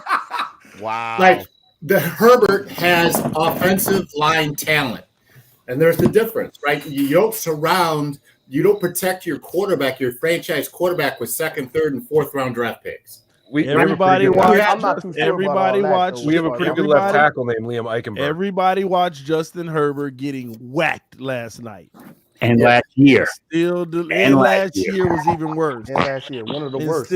But I ain't talking about Tua, but I wanted to comment on what something Lorenzo said in both statements. Number one, first of all, we went from being revered around the league as having one of the best scouting personnel in the NFL to now the most questionable scouting personnel. And number two, here's the insulting part about that leadership comment that Lorenzo said. Here's what's insulting about it. It's it's who they're relying on to go forward in the future. Like, think about who's supposed to be the guys who are stepping up, taking the leadership role right now, who are on contract years and everything. You got guys like Mike Gesicki, who seems like he's only about his own business, because I've never seen anything characteristic of him, just being a leader and taking care of everybody else or getting on anybody. You got Emmanuel Ogbah, who I know was just brought in last year, but he's pinning his ears back doing his job. I never see the vocality out of him. Then you got Christian Wilkins, who is playing better, by the way, but I still don't. He's more of a lead by example versus that voice. Yep. Like all of these guys are on it. Devontae Parker is another. At what point does he step up and legitimately get respected in the NFL as a number one receiver? And take your unit and require more from them. You, the leader. I mean, we got guys who are all on a contract year who are supposed to be the future, leading the way, and I can't even confidently say more than half of them will be back next year. That's right. So, but TD, don't you think that's Forrest's way? TD dropping nothing but truth. TD dropping nothing but truth. I'm just going to Paul, go ahead, Paul. Yeah, so Jason, I want to comment on something you said before you say the next thing. So the positionless football thing, we really haven't seen them do that on defense this year. It's I was talking more offensive line, but yes, go ahead. But I'm just saying, like, on defense, if they start doing what they did last year, where they're dancing all over, confusing offenses. I mean, we faced a rookie quarterback in week 1, the only game I've been to, which we won, by the way. And if we had gone positionless, I know we would have. Can you go to other games too, please? Right? Like, hey, if y'all want to fly me, just donate to DWA and let them know it's designated first for my flight and my ticket, and I'll be there. But no, for real, like it's and what you guys are saying about the talent evaluation, it's hard to tell because this coaching staff right now, or these coordinators right now, are not utilizing the players that they have in the right way. Correct. So veterans that we know they know how to play and what to do are being misused. Rookies, we don't know if they're truly evaluating them well or not. You brought up Jermaine Illuminor. We're watching him start and play well for the freaking Raiders right now.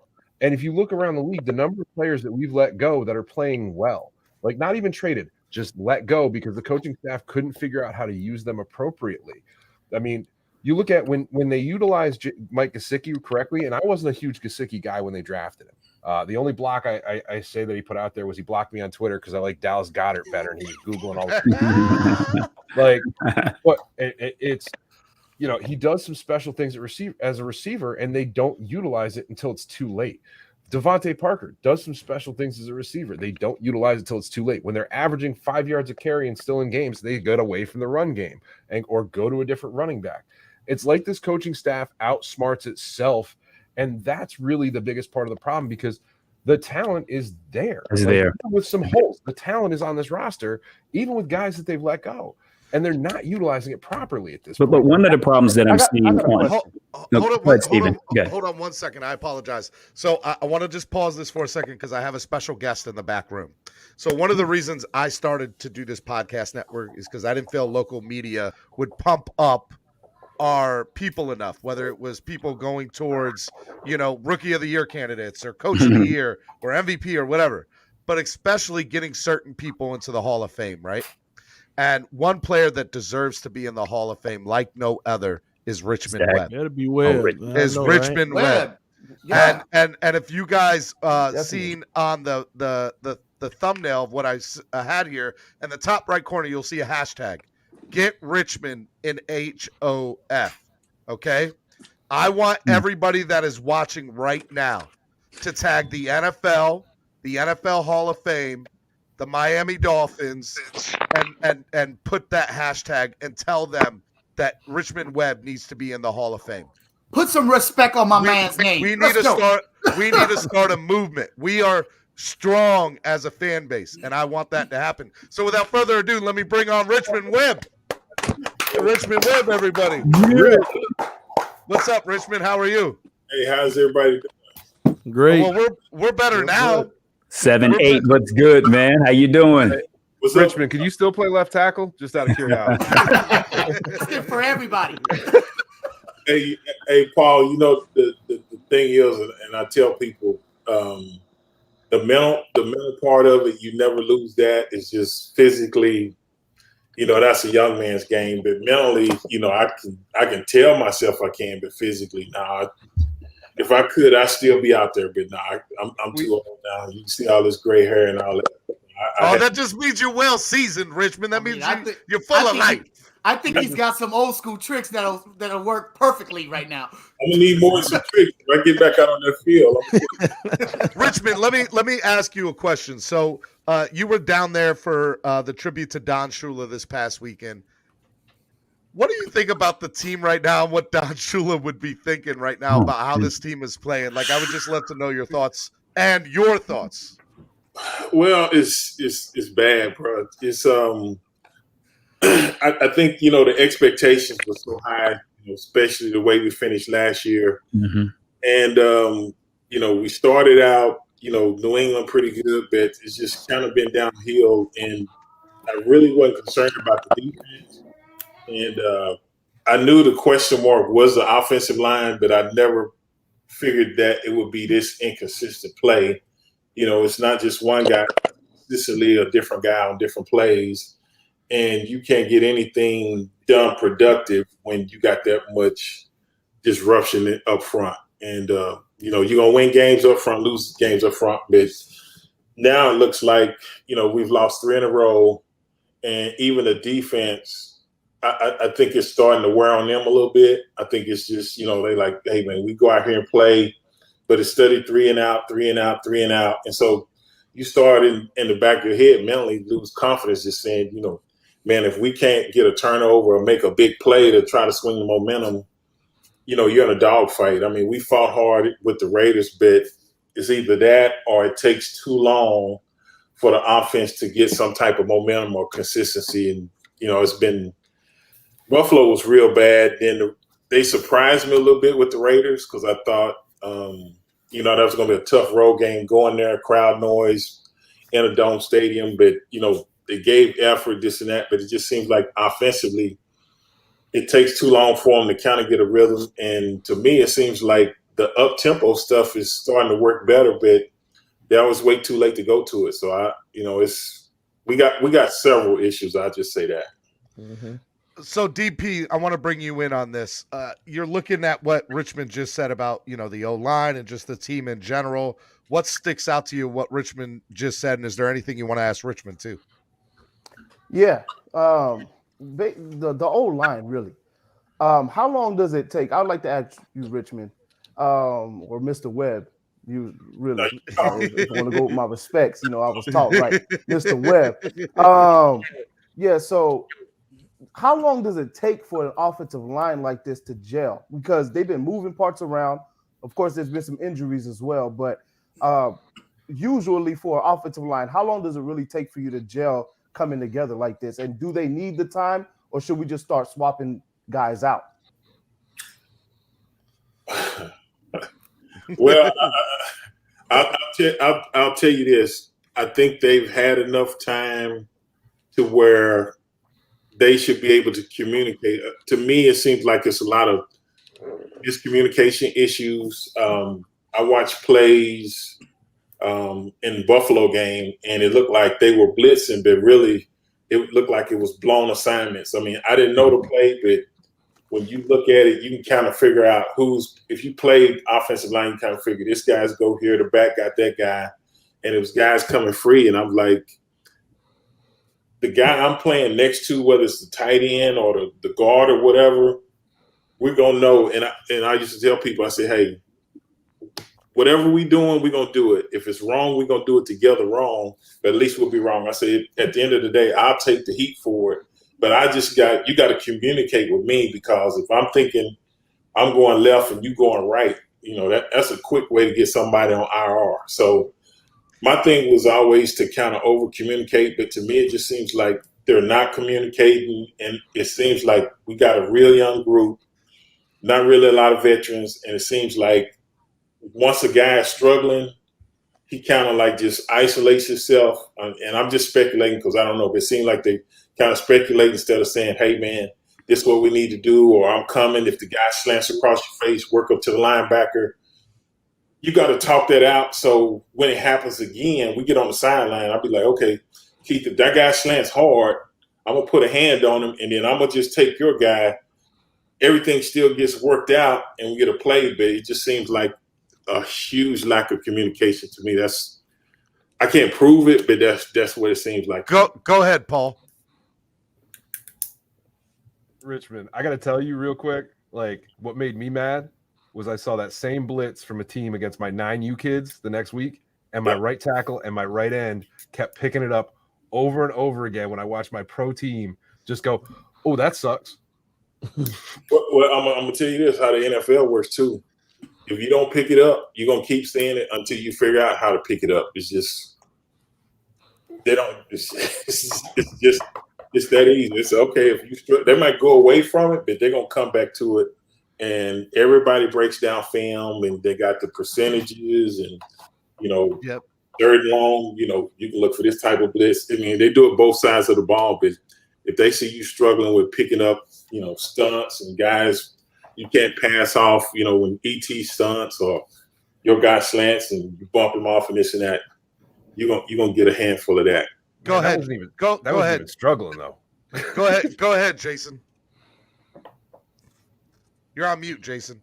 You're on mute, Jay. You're on mute, bro. You're on mute. You're on mute. You're on mute, Jason. I am on mute, and I apologize, guys. Sorry about that. Richmond, always a pleasure. Although my technical difficulties are coming out to, let everyone see here. But if there's any Hall of Fame voters out there watching, Mr. Webb was the first rookie tackle to ever be voted to the Pro Bowl, and he was a 5 straight Pro Bowler for Miami Dolphins. So I don't know how many people could say that, but come on, Hall of Fame, let's go. But anyway, Question for you, Mr. Webb. Liam Eichenberg, yesterday in his press conference, was talking about how he, although an awesome college left tackle, he said basically that he was drafted to be a right tackle. Pretty much, I could think that that's because of Tua being on the lefty and the blind side. Now, do you think that that was a wise idea, getting a proven left tackle who didn't even let a sack up, and try right away, second-round pick they traded for, to convert him to a right tackle? What are your thoughts on that? My thoughts are this: college is college and pro is pro, and he playing against grown men now. But if they tell you we're gonna need you to switch to the opposite side, then you got to do what you got to do to get prepared for it. And you can't keep saying, I played left tackle in college. That was college, and everything is awkward. I get that, but the more you work on that, you can convert. It might take you a little bit, but you can't use that as an excuse. You got to get in there and do it. Buffalo ain't trying to hear it. The Raiders ain't. The Colts don't care about what you did in college. And we know the Buccaneers don't. You'll find out when they come. Vita Vea is about to be a real issue. Angel, go ahead, man. First of all, hashtag Richmond to the Hall of Fame. I got to say that real quick. I'm learning Shout out to something. my man. Learning sign. Okay. But so here's my thing. All right. We have 2 offensive coordinators, right? And we have so much talent on this team. Yep. And these guys, and like Richmond said, it's been a couple years now. These guys on the front line should be gelling, right? What is the problem? Why are these guys not gelling? Why can't 2 offensive coordinators make all this talent ball out? Yeah. Why are we struggling with 2 different quarterbacks? I don't understand. Well, I think when you having this much problem with the offensive line, and I said this after the Buffalo game, the way I would try to counter that is just too many holes. But they almost have to do like slide protection, like slide the line one way, everybody slide that way, and then the guy that's by himself, maybe center back or tight end, just to chip. It slows them getting out into their route, but at least you're securing where the quarterback can take the snap and give him time. But even if we did it you can't make a living off of that, but that'll slow the guys down a little bit. So that's what I suggested that possibly they do. But they don't listen to me. I was just on the podcast. I think it was me, Reason, and Ball Game, and we talked about shout out to Reason and Ball Game. Yeah, them my boys right there. So it's just when you have that much inconsistency, you can't just say this. If it was just one guy, it's a little bit easier to fix. But when this guy get beat, and it's too many holes in the armor. And You know, people say replace him, but who we got on the bench that we can put in there? Exactly. There's something I want to say. I did go out to practice quite a few times, and we are playing with our backup quarterback right now. And we all are aware that a lot of the wide receivers were in and out of the lineup in preseason. I mean, Devontae Parker wasn't out there. Will Fuller wasn't out there. The only one that was out there really consistently was Jalen Waddle. And while I was out there, I didn't see Jacoby throwing to Jalen Waddle a lot. I didn't see him throwing to Devontae Parker. I didn't see him throwing to Will Fuller. I didn't see him throwing to Albert Wilson because Wilson only played in shorts, and after that, we didn't see him anymore. So there's a problem with cohesion with the quarterback and the wide receivers. I was watching the play. It was third down. Jacoby gets sacked, but one of the slot receivers is running an end pattern. Jacoby's standing there, but there's no anticipation. He's not throwing the wide receivers open. He's waiting for them to appear to be open, and then he's either running out of the pocket to try to buy more time and then throw the ball, but there is no anticipation while he is out there running this offense. Not saying that it's going to be that much better with Tua, but at least that first game against New England, we saw anticipation with him because he has a better rapport with the wide receivers because most of those wide receivers that he was playing with or practicing with were on the field. Well, and you make a great point, Lorenzo, but the thing is, when you're the starter or say when you're the backup, during practice, the starter is going to get the majority of the reps. Right. Backup, you got to take mental reps, this and that. So when he came in the Buffalo game, I knew he was handicapped, but I thought he did okay. But being a quarterback, if you get constant pressure, I don't care who the quarterback is. You name anybody, I don't care who he is. You pick whoever you want to. If he's constantly under duress, pressure all the time, he's going to get happy feet. And he's not going to just sit in the pocket and he's just not. I've seen it happen to the best of them. It's just when they keep getting hit or this and that, or he's got to try to move or run and escape and do this, you're not going to be comfortable in the pocket because you don't trust that the guys up front are going to do what they need to do to give you time to really see down the field. So where there are sometimes guys open downfield, he's not seeing it because he's more worried about the rush. Where is he coming from? Yep. That's just normal. And you got maybe 3 seconds to make a decision, but before you can make it, you get ready. Oh, here comes this guy. You feel a guy swat at you. I just think that's why I say it's got to be fixed up front before everything else happens. Come together. We'll go with Cameron and then TD. Okay. And real quick, Richmond, you touched on earlier, and to expound about what you just said, you talked about frustration, right? Mm-hmm. And it's clear to me, Brissett, he's a leader on his team. He's a veteran, but he's frustrated, with the constant pressure he's getting off his backside and checking down. In the earlier panel, a couple of panelists talked about, it's the offensive coordinator's fault that the offense is not scoring. And I'll say, Brissett is frustrated. He's checking down, and talk about how that frustration will trickle down and really landmine or torpedo your season, because we're starting to see it, correct? Starting to see it, and that's why I kind of mentioned the defense earlier. It's like before you sit down and go get a cup of water, we're punting again. You got to get right back out there. And I tell most people, we got a really good defense, but a defense is designed to play. If they play 65 plays, that's good. You start going 70, 75 plays every week, those guys get tired because the mentality on defense is different, regardless if Stephen D is about to make the tackle, me, Cameron, Lorenzo, we still got to run all the way over there full speed just in case something happens. I'm making that tackle, Richmond. I got you, my guy. But that's what got me moved to offense, because I had faith in you, and then we were when I was in college, when I was on defense. Richmond, we're here, bro. We're here, man. We're right here. Yeah, don't jump off sides on the punt return. You got me moved, right? Oh man, please don't. Hey, but Richmond, if we had this defense when you were playing, we'd have won a couple of Super Bowls, correct? No doubt. Go ahead, TD. It reminds me of when we had Zach Thomas. We had Sam and Pat on corners. We had shutdown corners. Ross Marion, Timbo and them in the middle. we was loaded. So it was just Go ahead, TD. Good old days.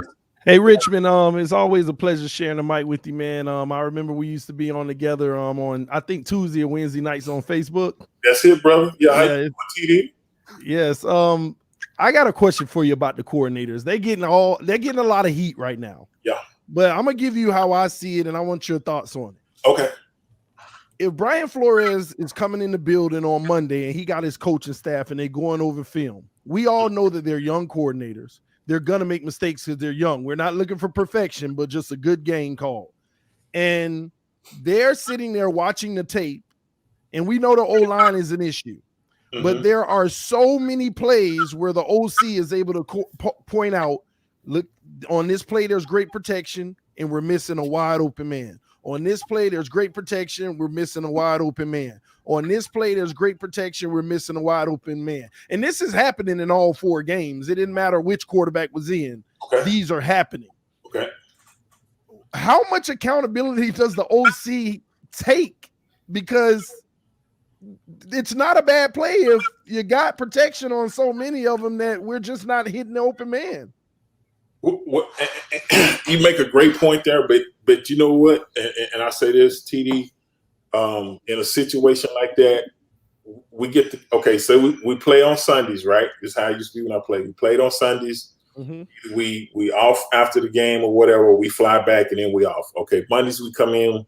We're going to watch the film of the game we just played, do the corrections, all that. Tuesday we off unless you got to get in the hot tub, get treatment, this and that. Okay, Wednesday we come in, we installing the game plan. They're going to install, we're going to go over basically the not like red zone or whatever, but we're going to just, the regular plays during the field, this and that. So we're going to go through that. But during that, they're going to say, okay, say 1st and 10, if they're in a 4-3 defense, we're going to run, say, these type of runs against that. If they're in an over, under, they give you all the breakdowns. If it's 2nd and 6 or whatever, 2nd short, you got other plays, this and that. So during practice, they not only do the offensive line will go down and we'll work on like running stuff. That's how it used to be and then we would work on one-on-ones, pass rush against like Jason Taylor, Jeff Proston, guys like that. While we doing that, they running 7-on-7. So in 7-on-7, you seeing the same coverages that you possibly think they're going to play during the game. So when they doing those coverages, you go through your progressions, and even then the coordinator should be correct and say, hey, I know you hit the back, but you had Gesicki right down the hash mark right there. That's where we need to go with the ball. If you see the safety bite up on this, that's where you need to go. So in situations like that, yeah, you correct it, but it shouldn't have to be keep getting corrected every week. You know what I'm saying? It's like, so, and if it is, then that's on the player. That ain't on the you're not growing or you're not maturing as that. And like I said again, I do give quarterbacks a little grace only because when you under that kind of pressure consistently, and I think it is some plays that they're open, but it's a lot of them that, they just making a play just off of pure effort, just trying to escape the rush or something and throw the football or whatever. But if you correct, that's why I say you got to correct the offensive line. If you don't correct that, now you eliminate all excuses. You can't say, because you can say, why you didn't hit the guy? He was wide open. You can't say, well, I was under pressure. That guy, no, ain't nobody coming. You had time. It's that leftover jitters. Like even if the pocket's clean, it still feels like the pressure's coming because you keep getting hit. Okay, let me ask you this. Let me ask you like this, because you're right. It could be a play that is actually clean, but how often or how consistent, if we got 3 downs, how often is the pocket just clean where you can say, okay, 2 or 3 times in a row, they give really good protection? Yeah, you're not getting in a row, but during the flow of a game, if we're talking about 60 plays, it's almost embarrassing that I at least see about 25 of them. I know it's highlighted all the bad ones, but we have some opportunities. But it's been rough for me to watch. And we've been in a lot of third down and long, so the defensive linemen We've been giving up so many third down and longs. Yeah. It's so frustrating on defense too. Yeah, penalties. All right, let me kind of change the subject a little bit. Let me go back to the fans. Obviously, I decided to do this for the fan panel for the fans. I look at the fans and the frustration of the fans. Richmond as a player, and then I want like DP, Paul, Cameron, and everybody to kind of join in after this. And your thoughts is when fans are getting pissed off at the team. You've seen in the comments what fans can say about players and how bad it can get. Like when is enough? Like, do you understand the fans' frustration? And when is it crossing the line from a fan's perspective? Well, I understand it because I'm a fan now. So everybody pissed off. I'm pissed off too. I don't just necessarily go off on the players and stuff because I know when you have a bad game or anything, everybody done been there, done that, but nobody probably feels worse than that player. But the thing I did learn, if you do have a bad game or even a bad play, you got to forget about it because there's nothing you can do to change it. But if you continue to focus on that bad play, one bad play a lot of times turn into two will turn into 5, and you'll just keep spiraling down because you got to keep your mental right. It's almost like I say. To me, I used to always, it's not the exact same thing, but I say as a left tackle, I would always say I'm like an island out on the corner, like a cornerback. If a cornerback gets beat, he can have great coverage, but if he gets beat and give up a touchdown, he got to be able to put that out of his mind and go right back out there and say, okay, that's not going to happen again. So if you get beat for a sack, you got to shake it off because no matter how bad you feel about it, you can't change it. It's not really happening. So DP, I got you on mute. My bad. All right.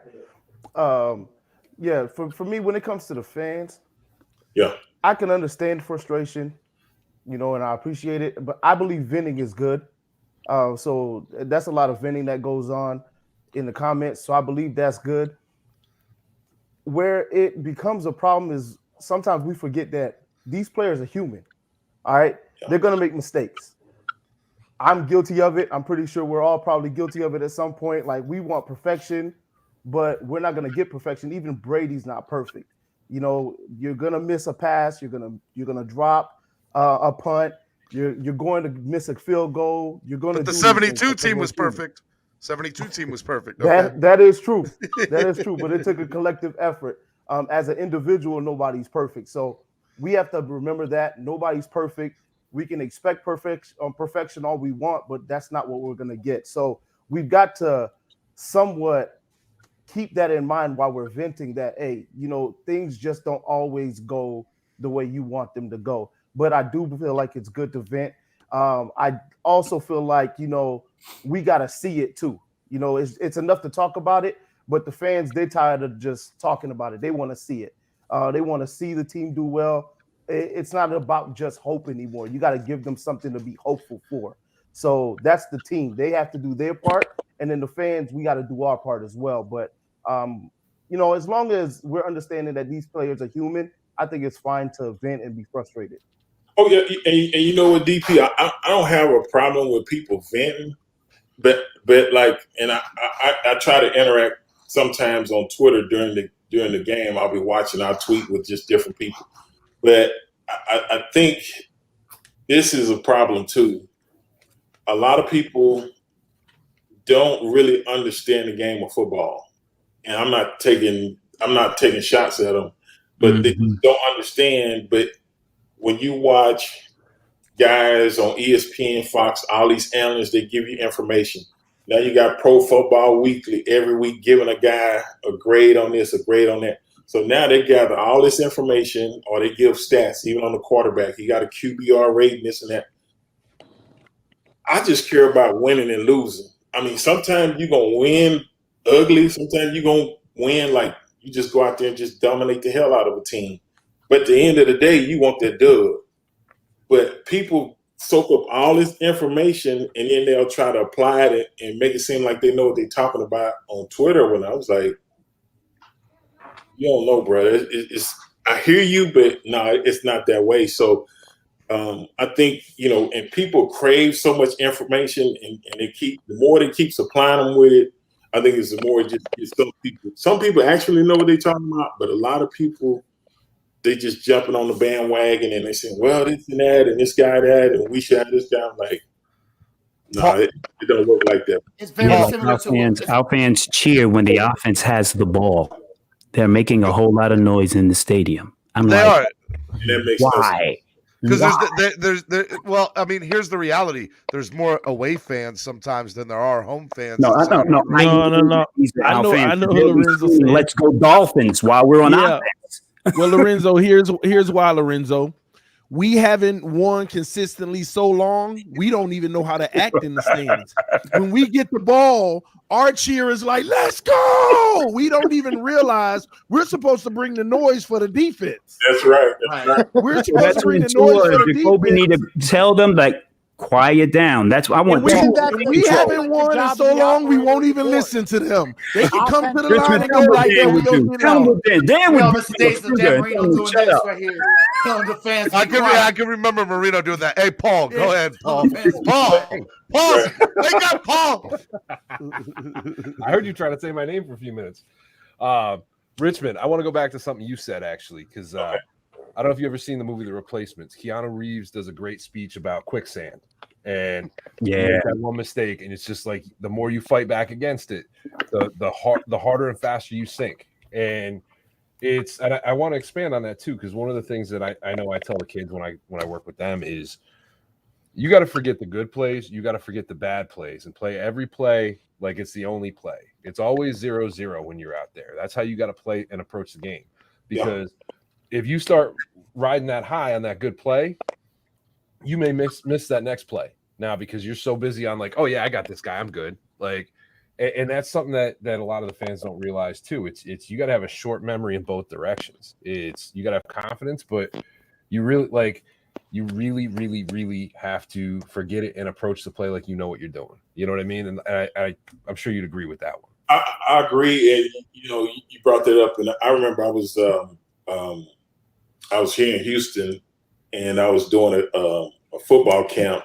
Aaron Glenn, before he started coaching, he's the coordinator for Detroit. So this was 7-8 years ago, and we had two groups of kids, and I think it was like say 9 to like 12 was the first group, and then maybe 9 to 14. Then we had the high schoolers. But anyway, we were doing one-on-ones with the offense defensive line. So, it always kind of starts off and then kids get competitive and this and that. So I had this young kid, I could tell he hadn't played much offensive line. And so I was like, but he was so cocky and this kid was so quick and I could tell. So the kid beat him and he broke down and started crying and I suck. And I said, whoa. I said, hold on. I pulled him to the side. I said, hey, this is what I want you to do. Slow down. I said, first thing you got to do, get yourself together. Forget about that. And I told him, I said, next time, don't charge him. I said, we doing pass blocking. I said, just set back a little bit. I said, don't watch his head. Don't do that. I said, you watch his chest. I said, if you watch his chest right here, wherever his chest go, you're going to be all right. So he sat back and he punched him. The kid kind of still got around him, but it was much better. And I just said, hey, man, just keep working. I said, but don't never get down on yourself like that. But yeah, he was, if that was a game, he would have been over before it got started after that first play. But yeah, you're exactly right. You got to have a short memory, good or bad. You better have one. I'll tell you that. Cameron. Real quick, it might be the last thing I say here on this panel, but it doesn't matter what sport it is. Winning cures everything. And we get that dub up in Tampa Bay against, the former Super Bowl champions, we'll be well on our way and be like throwing bleach in a bowl full of mosquitoes, man. It'll clean up real quick. I agree with that. I have not heard that saying before. Me neither. That was good. That was real good. I like that Richmond, analogy. Hey, what's that East 32? What that hat? What's up? What's that about? Hey, you got to roll by East 32. We're under the East Orange 22 sign in the parking lot. Okay. And it's one of the biggest tailgates out there, and I host a bunch of visiting fan clubs and Dolphin fan clubs from across the country and the world. We got the England guys. Shout out to the Mexico. London guys and UK guys, but it's a good time. It's family friendly. Richmond, we got plenty of ex players and current players' families out there, and we do it upright. Next time I'll try.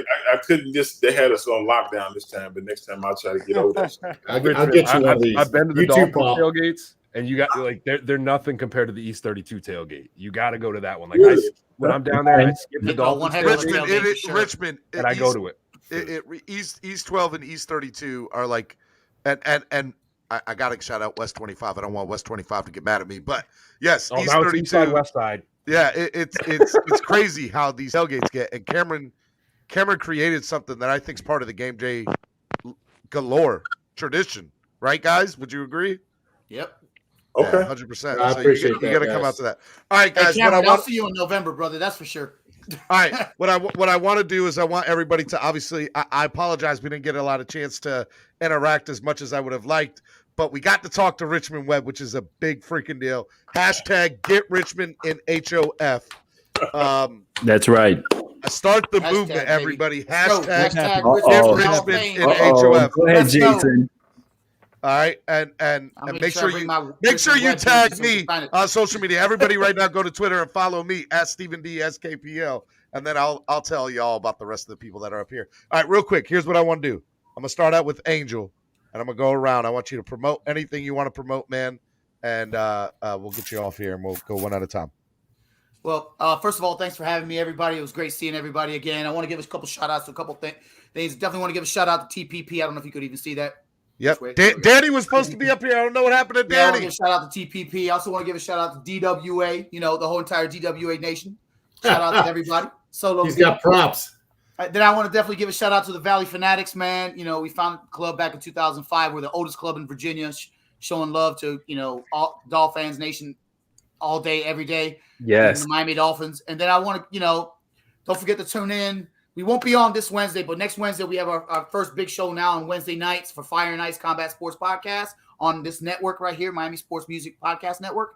And you get a chance to interact with professional fighters from the UFC, BKFC. God, we've had them all, haven't we, Steven? We had the heavyweight champion Joey Beltran's been up there. Yeah, we've had them all, man. So we have it all. And you guys are always welcome to be guest panelists to come on and say hi. On my show, we welcome everybody, especially if you like combat sports. It's kind of funny. Richmond said earlier, I'm gonna be quick about this, but Richmond said earlier that a lot of people don't know a lot of stuff about football, and he's right. Just like they say in boxing, and Floyd Mayweather says in boxing, a lot of people don't know nothing about boxing. A lot of people don't know nothing about football too, man. So if you don't live football, you just won't know it. But yeah, man, I was glad to be a part of this panel and thankful, and I look forward to seeing these boys continue to develop. Man, I just hope these offensive coordinators get it together and get this team going and get these offensive linemen going and get these playmakers getting separation and making plays. Man, that's the big thing. So for me, the defense, they're doing their thing. So shout out to them, but shout out to all of y'all, man. Big shout out. And don't forget, it's Save the Tatas. It's October. Save the Tatas. Rock your pink. Save the Tatas. Save the Tatas. Angel, I love again, you. Love That's you too. funny. Richmond to the Hall of Fame, baby. Richmond to the Hall of Fame, baby. Throw them up. Let's go. My man. That's what All I'm right. talking. All right. Let's go to we'll go to Jason Sarney. Steven, it's always a pleasure. I love what you do, bro. I love the fact that you spread the positivity, the kindness, the love. You have a ton of effort with what you do, evident to all these great people coming on today. Richmond Webb was in the house. Thank you so much for coming on, Richmond. That was awesome. Obviously, this is the month that, we should obviously be aware of the crucial catch, something that a lot of the Dolphin legends kind of said that Don Shula really was one of the first guys that really promoted how important community and philanthropy and charity is in football. And that really was one of the things that I took about this weekend. And as a fan base, we really have to be very prideful of this Dolphin organization. W's are W's and losses are losses. We get that. But we are all very fortunate. And Richmond, I'm sure you could agree that this organization tries to do everything that they need to do to make us happy. Sometimes it doesn't work. Sometimes it might be a work in progress. But they were 1-3 last year. They won 10 games. And for anyone that watched the Don Shula ceremony, who was there live, one of the most awesome moments to me was when Larry Zonka said that when Don Shula took the team over, they were the worst team in football. And 4 years later, they were the best team in history. Things can change, and I think that they will. Don't give up on your team ever. And go to FinManiacs to check out all the stuff that we write. Thank you, Jason. I appreciate the kind words, brother. All right, let's go to Lorenzo Ice-T Thomas. I mean, Jason just stole my thunder. That's what I was going to talk about. We have to remember the fact that last year, we knew at the start of this season that the first 5 games were going to be tough. I mean, Indianapolis did make it to the playoffs last year. So we knew when we looked at the schedule, we all said, those first 5. We won in New England. We don't ever win in New England. And we lost to Buffalo in week 2 last year. So just like Jason said, Tua may come back against Jacksonville. We were 3-3 at one point last year. And then, as we all know, Brian Flores' teams get better as the season progresses. So I may feel like the ceiling is falling, the sky is falling, but I feel that, we're fans. I mean, I'm numb to it. I'm really am. I'm just numb to it. And I'm just going to go ahead and just have faith with the fact that things will get better, because I do remember the days when Richmond Webb was out there playing for the Miami Dolphins. And I used to come down when the Box would be playing at the stadium and we would be dancing, and Sam and Pat would be on. They would never go in the huddle. You remember that? You remember that, Richmond? They would never go in the huddle. They would just dance while the Box was playing. So I do remember those days, and that's why we need to go on the campaign to get Richmond in the Hall of Fame. As for me, Lorenzo Ice-T, you can just check me out. Yeah, Steven, you want to say something? You want to add to that? Hashtag get Richmond in HOF. Thank you. Thank you so much. And just look for me on YouTube. I do a lot of creative videos where the national media may not defend us the way. So I'll go ahead and insert myself. Like, this is what I would have said if I was on First Take. So just go to my page. There are a bunch of videos on there. I have my own digital radio station, which is called 100 Hip Hop and R&B FM. It's on iHeart. It's on Odyssey. And if you just pick up your Amazon Fire Stick and say 100 Hip Hop and R&B FM, bam, it comes up on your TV. And if you see me on the field with my camera and you're in the stands, holla at your boy. I got your picture. I'll get it back to you. That's Lorenzo Ice-T Thomas at 100 Hip Hop on Lorenzo Ice-T Thomas and 100 Hip Hop and R&B FM. We're trying to get Ice-T over at the DWA family officially. So come on, man. I'm already down. I'm down with Solo D. We go way back.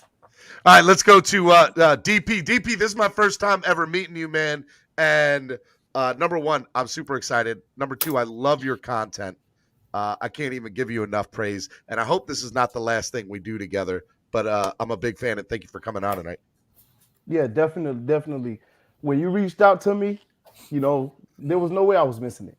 No way I was missing it. First of all, love your work. Love everything all of y'all do, man. We family.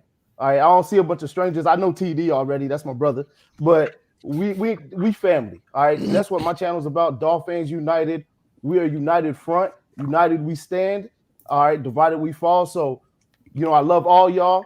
Straight up, we all family. Once again, you can find me at YouTube, Twitter, Instagram. I'm not on Twitter that much, but Facebook as well. I just launched this merch line, DolFans United merch.com. You can check out all the merch there, get discounts, whatever.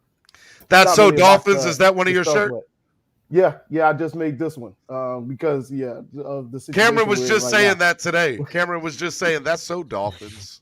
Yeah, that is so Dolphins. And hopefully we can make this a good thing this weekend. And it'll be that's so Dolphins moment if we can go in there and whoop up on Tampa. Wouldn't that be something? Hurry up and trade, Marc.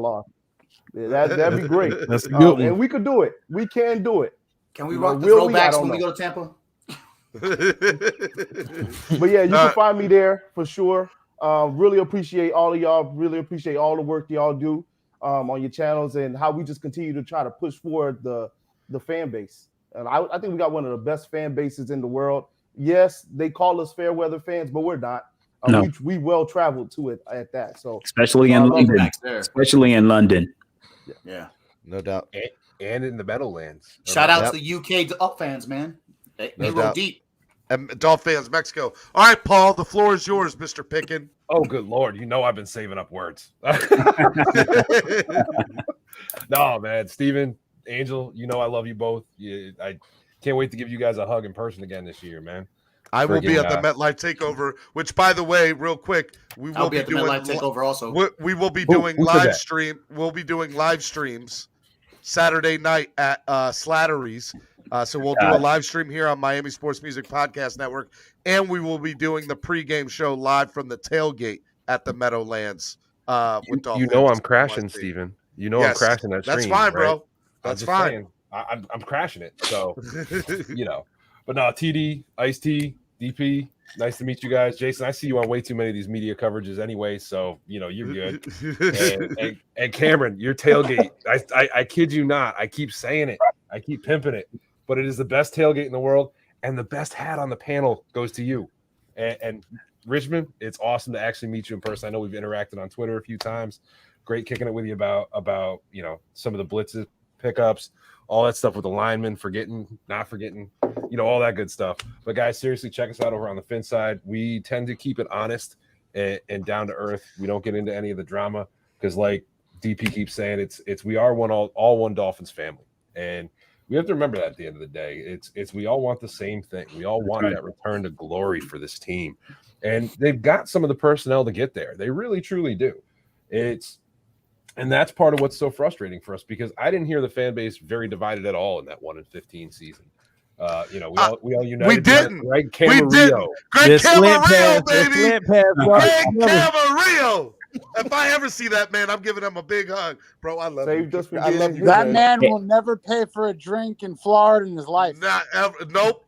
Greg, hey, Paul, you don't never have to go solo again. You can call any of us to be on your show, all right? You don't have to go Dolo. I saw you was on Dolo this week. Solo, call us. We'll come on with you, all right? I'm down. Hit me up, bro. Hit me up. We'll do Always ready. Okay, all right. All right. Let's go to Cameron. Hey, you know, it's interesting listening to all you guys for the past hour, and especially the last 10 minutes. First of all, it's an honor to be on sharing the mic with you, Mr. Webb. Always been a big fan, and you do belong in the Hall of Fame. I firmly believe that. So thank you for your time. Get Richmond in HOF. Hashtag get Richmond in HOF. We're going to start the movement. But listen, you know, looking around this panel, guys, we don't do this full time, right? At least I don't, right? Like, we're passionate. Like, we're the most passionate fans out here. You know, it's 10:14 Eastern time, and we're sitting here. I've been on the air since 8 a.m. And we're discussing the Dolphins, you know, with such passion and love for this team, and that says a lot. And it's an honor to be along with all y'all guys, because you guys do this much more often than I do. I mean, I just sling some eggs and bacon on Sunday morning sometimes. But but listen, we got FanClub weekend coming up. You know, against the Texans. We have a big group from the Ravens coming in. We got a big group from the Panthers coming into East 32 Dolphins Tailgate. You can find us on a website and app that we just launched called tailgreeter.com. And that is a sponsor for the morning show that Steven does in the morning, Clock Blockers, on Miami Sports Music. You can find me personally, Cameron954, on all your social media platforms. And then Twitter, Cameron954, and East 32 Phins Tailgate. Guys, it's an honor being with you all tonight. And man, it's an early season still. We're only 4 games in. There's a lot that can happen. I trust in Flores. TD, I see you shaking your head. We're going to go to Tampa and get this dub, right? Until I'm proved wrong, right, my man? And I'm going to pass it off to you. I'm going to pass it off to you, brother. All right. And obviously, because I don't want people to, after TD says something, for them to click off. So I'm gonna say my goodbye, and then I'll let TD actually have the real last word. What are you talking about? Okay, TD. Man, all right, listen, man. Hey, you're toasty. We wouldn't do it like that, Steven. Guys, it was an honor sharing a screen and a mic with every single last one of you guys. I truly do mean it. If any of y'all ever want to collab or do something together, I'm available to come wherever you are, and you're always welcome where I'm at. And especially welcome where I'm at, because people get tired of hearing my loud mouth just yelling and fuss about how But TD, I could watch your celebration of the miracle all day, by the way. Oh, well, yeah. Hey, but real talk though. Shout out to the 8 p.m. to 9 p.m. crew that was on. They did an amazing job. But we crushed them guys, the 9 to 10 crew. You know, we were like Jordan, they were like LeBron.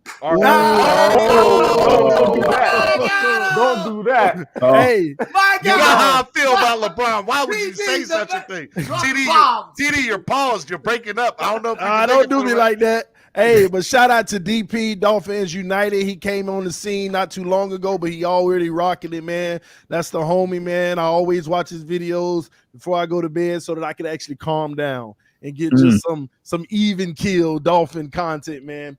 And Richmond, I got all kind of people texting me and hitting me up wanting to ask you a million questions. I know we're running out of time. Maybe we can link up and do it like we used to do on Facebook. Just go Q&A.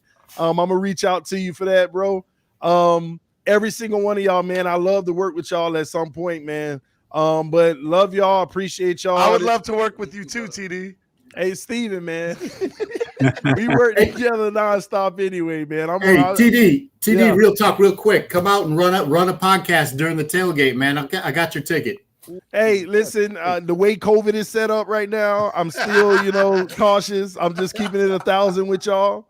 Cameron, if I was there, I would give you a big old hug. So, hey, well, see, that's what I'm talking about. But listen, man, shout out to DDW who couldn't be here. I hope everything works out with him. Shout out to DouglieDoWrong. Yes, man. Shout out to Larry also in the community.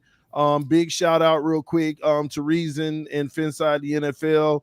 With Ball Game and everybody over there, man. Shout out to the whole Dolphin community. And that's why I'm telling y'all, this is why I love listening to DP, because it is DolFans United. All right. And that, at the end of the day, we could all have our opposing opinions. We could talk trash. We can go back and forth. That's the essence of fun football. But at the end of the day, we all respect each other. There's nothing but love, man. I did this tonight so that could happen, so that everybody we can needed have it. We needed it. This has been therapy for us all.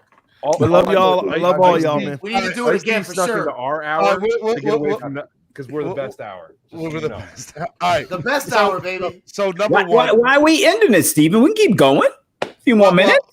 Look, see the way my life is set up. I have a wife. I gotta get out of here. I got a wife. So up exactly. All right, real quick. Don't leave TD. Real quick though, Ice-T's got the dopest hat right there. I see Ice-T's hat right there. Yeah, I had to turn it around. That joint is fire right there. One of the originals. All right, guys, real quick. Let me say my goodbyes, because see, I told you this would happen if I didn't say my goodbyes first. Everybody was like, "Well, TD said his. We'll see you later." We haven't had envy. Had envy. Here's the real deal. I did this for a couple of reasons. Number one, because I truly love this football team. I have since I was a kid. I have a tattoo of this team on my body. I literally bleed them. And I don't like the negativity that's going on within the fan base. I feel like everybody can have an opinion and still, love each other and just understand. I want this team to win more than anybody, or just as much as any one of us here, right? So, Deshaun Watson. Sorry.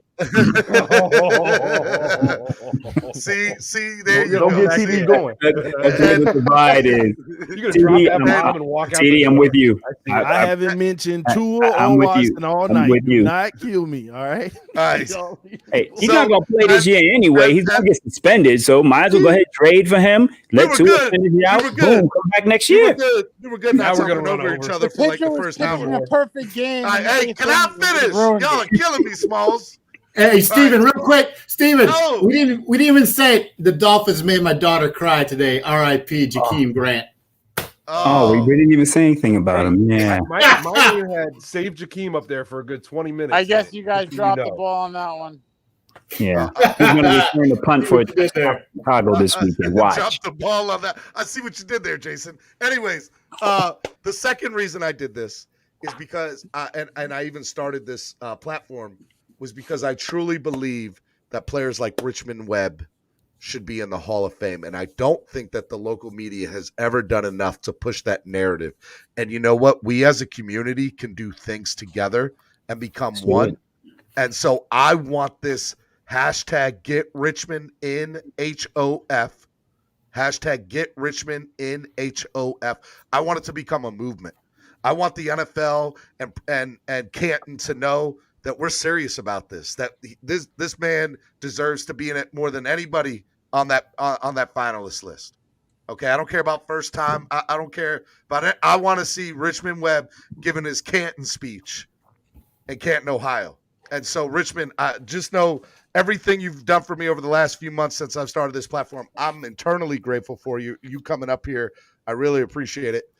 And I've always been a big fan of yours, and the fact that we talk now is always crazy to me.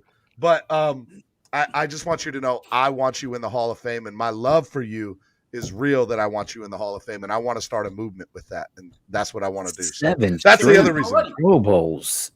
Named to I want the you a left tackle 2000 this all-decade team. Hey, it's gonna happen, man. It's gonna happen. If you see Ricky Red, just throw up the sign. You already know. Sheesh. Gonna happen. We got to make this happen, Hashtag, y'all. baby. Hall of Fame.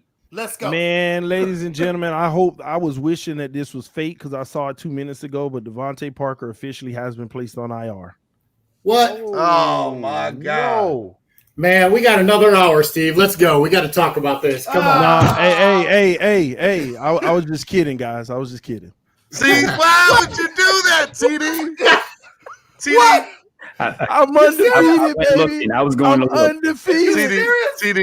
I was going to look. I said, let me go look. TD, watch this, TD. He gone. I'm not playing that game no more. Not no more, boy. Don't you ever come up here again and do some stuff like that. He's on my fantasy team, so before I said anything, let me go check right here. One of y'all. He's fine. I was going to say, how did he hurt on his day off? Confirm it, sir. His day off. Because right now, my heart. Hey, every morning at 8 a.m., what is the #1 Miami fan morning show in the mornings? Everybody say it. Clock blockers. Clock blockers. Clock blockers, ladies and gentlemen. Make sure you check it out 8 a.m. to whenever Steven kicks everybody out the house. Yeah, right. All right, I love you guys. Y'all be Oh, good. this was fun. I needed Thank you this. so much. Thank you. I needed it. Have a great night. Fins up, y'all. Fins up. Fins up. Let's Fins go. up. The U. I really hope that y'all enjoyed this, and I really appreciate this. This was so much fun hanging out with y'all tonight. Please use the hashtag #GetRichmondInHOF. I want you all to know that just look, and there were some people that weren't able to make it. Danny Johnson from TPP, Big E from Dolphins Talk, DouglieDoWrong. Unfortunately they weren't able to make it, but I just want everybody to know I love them. 8 a.m. Clock blockers every weekday morning. Come check me out. Hit the like button, share, whatever you guys do. I just want to say thank you and I love you, and peace. Fins up.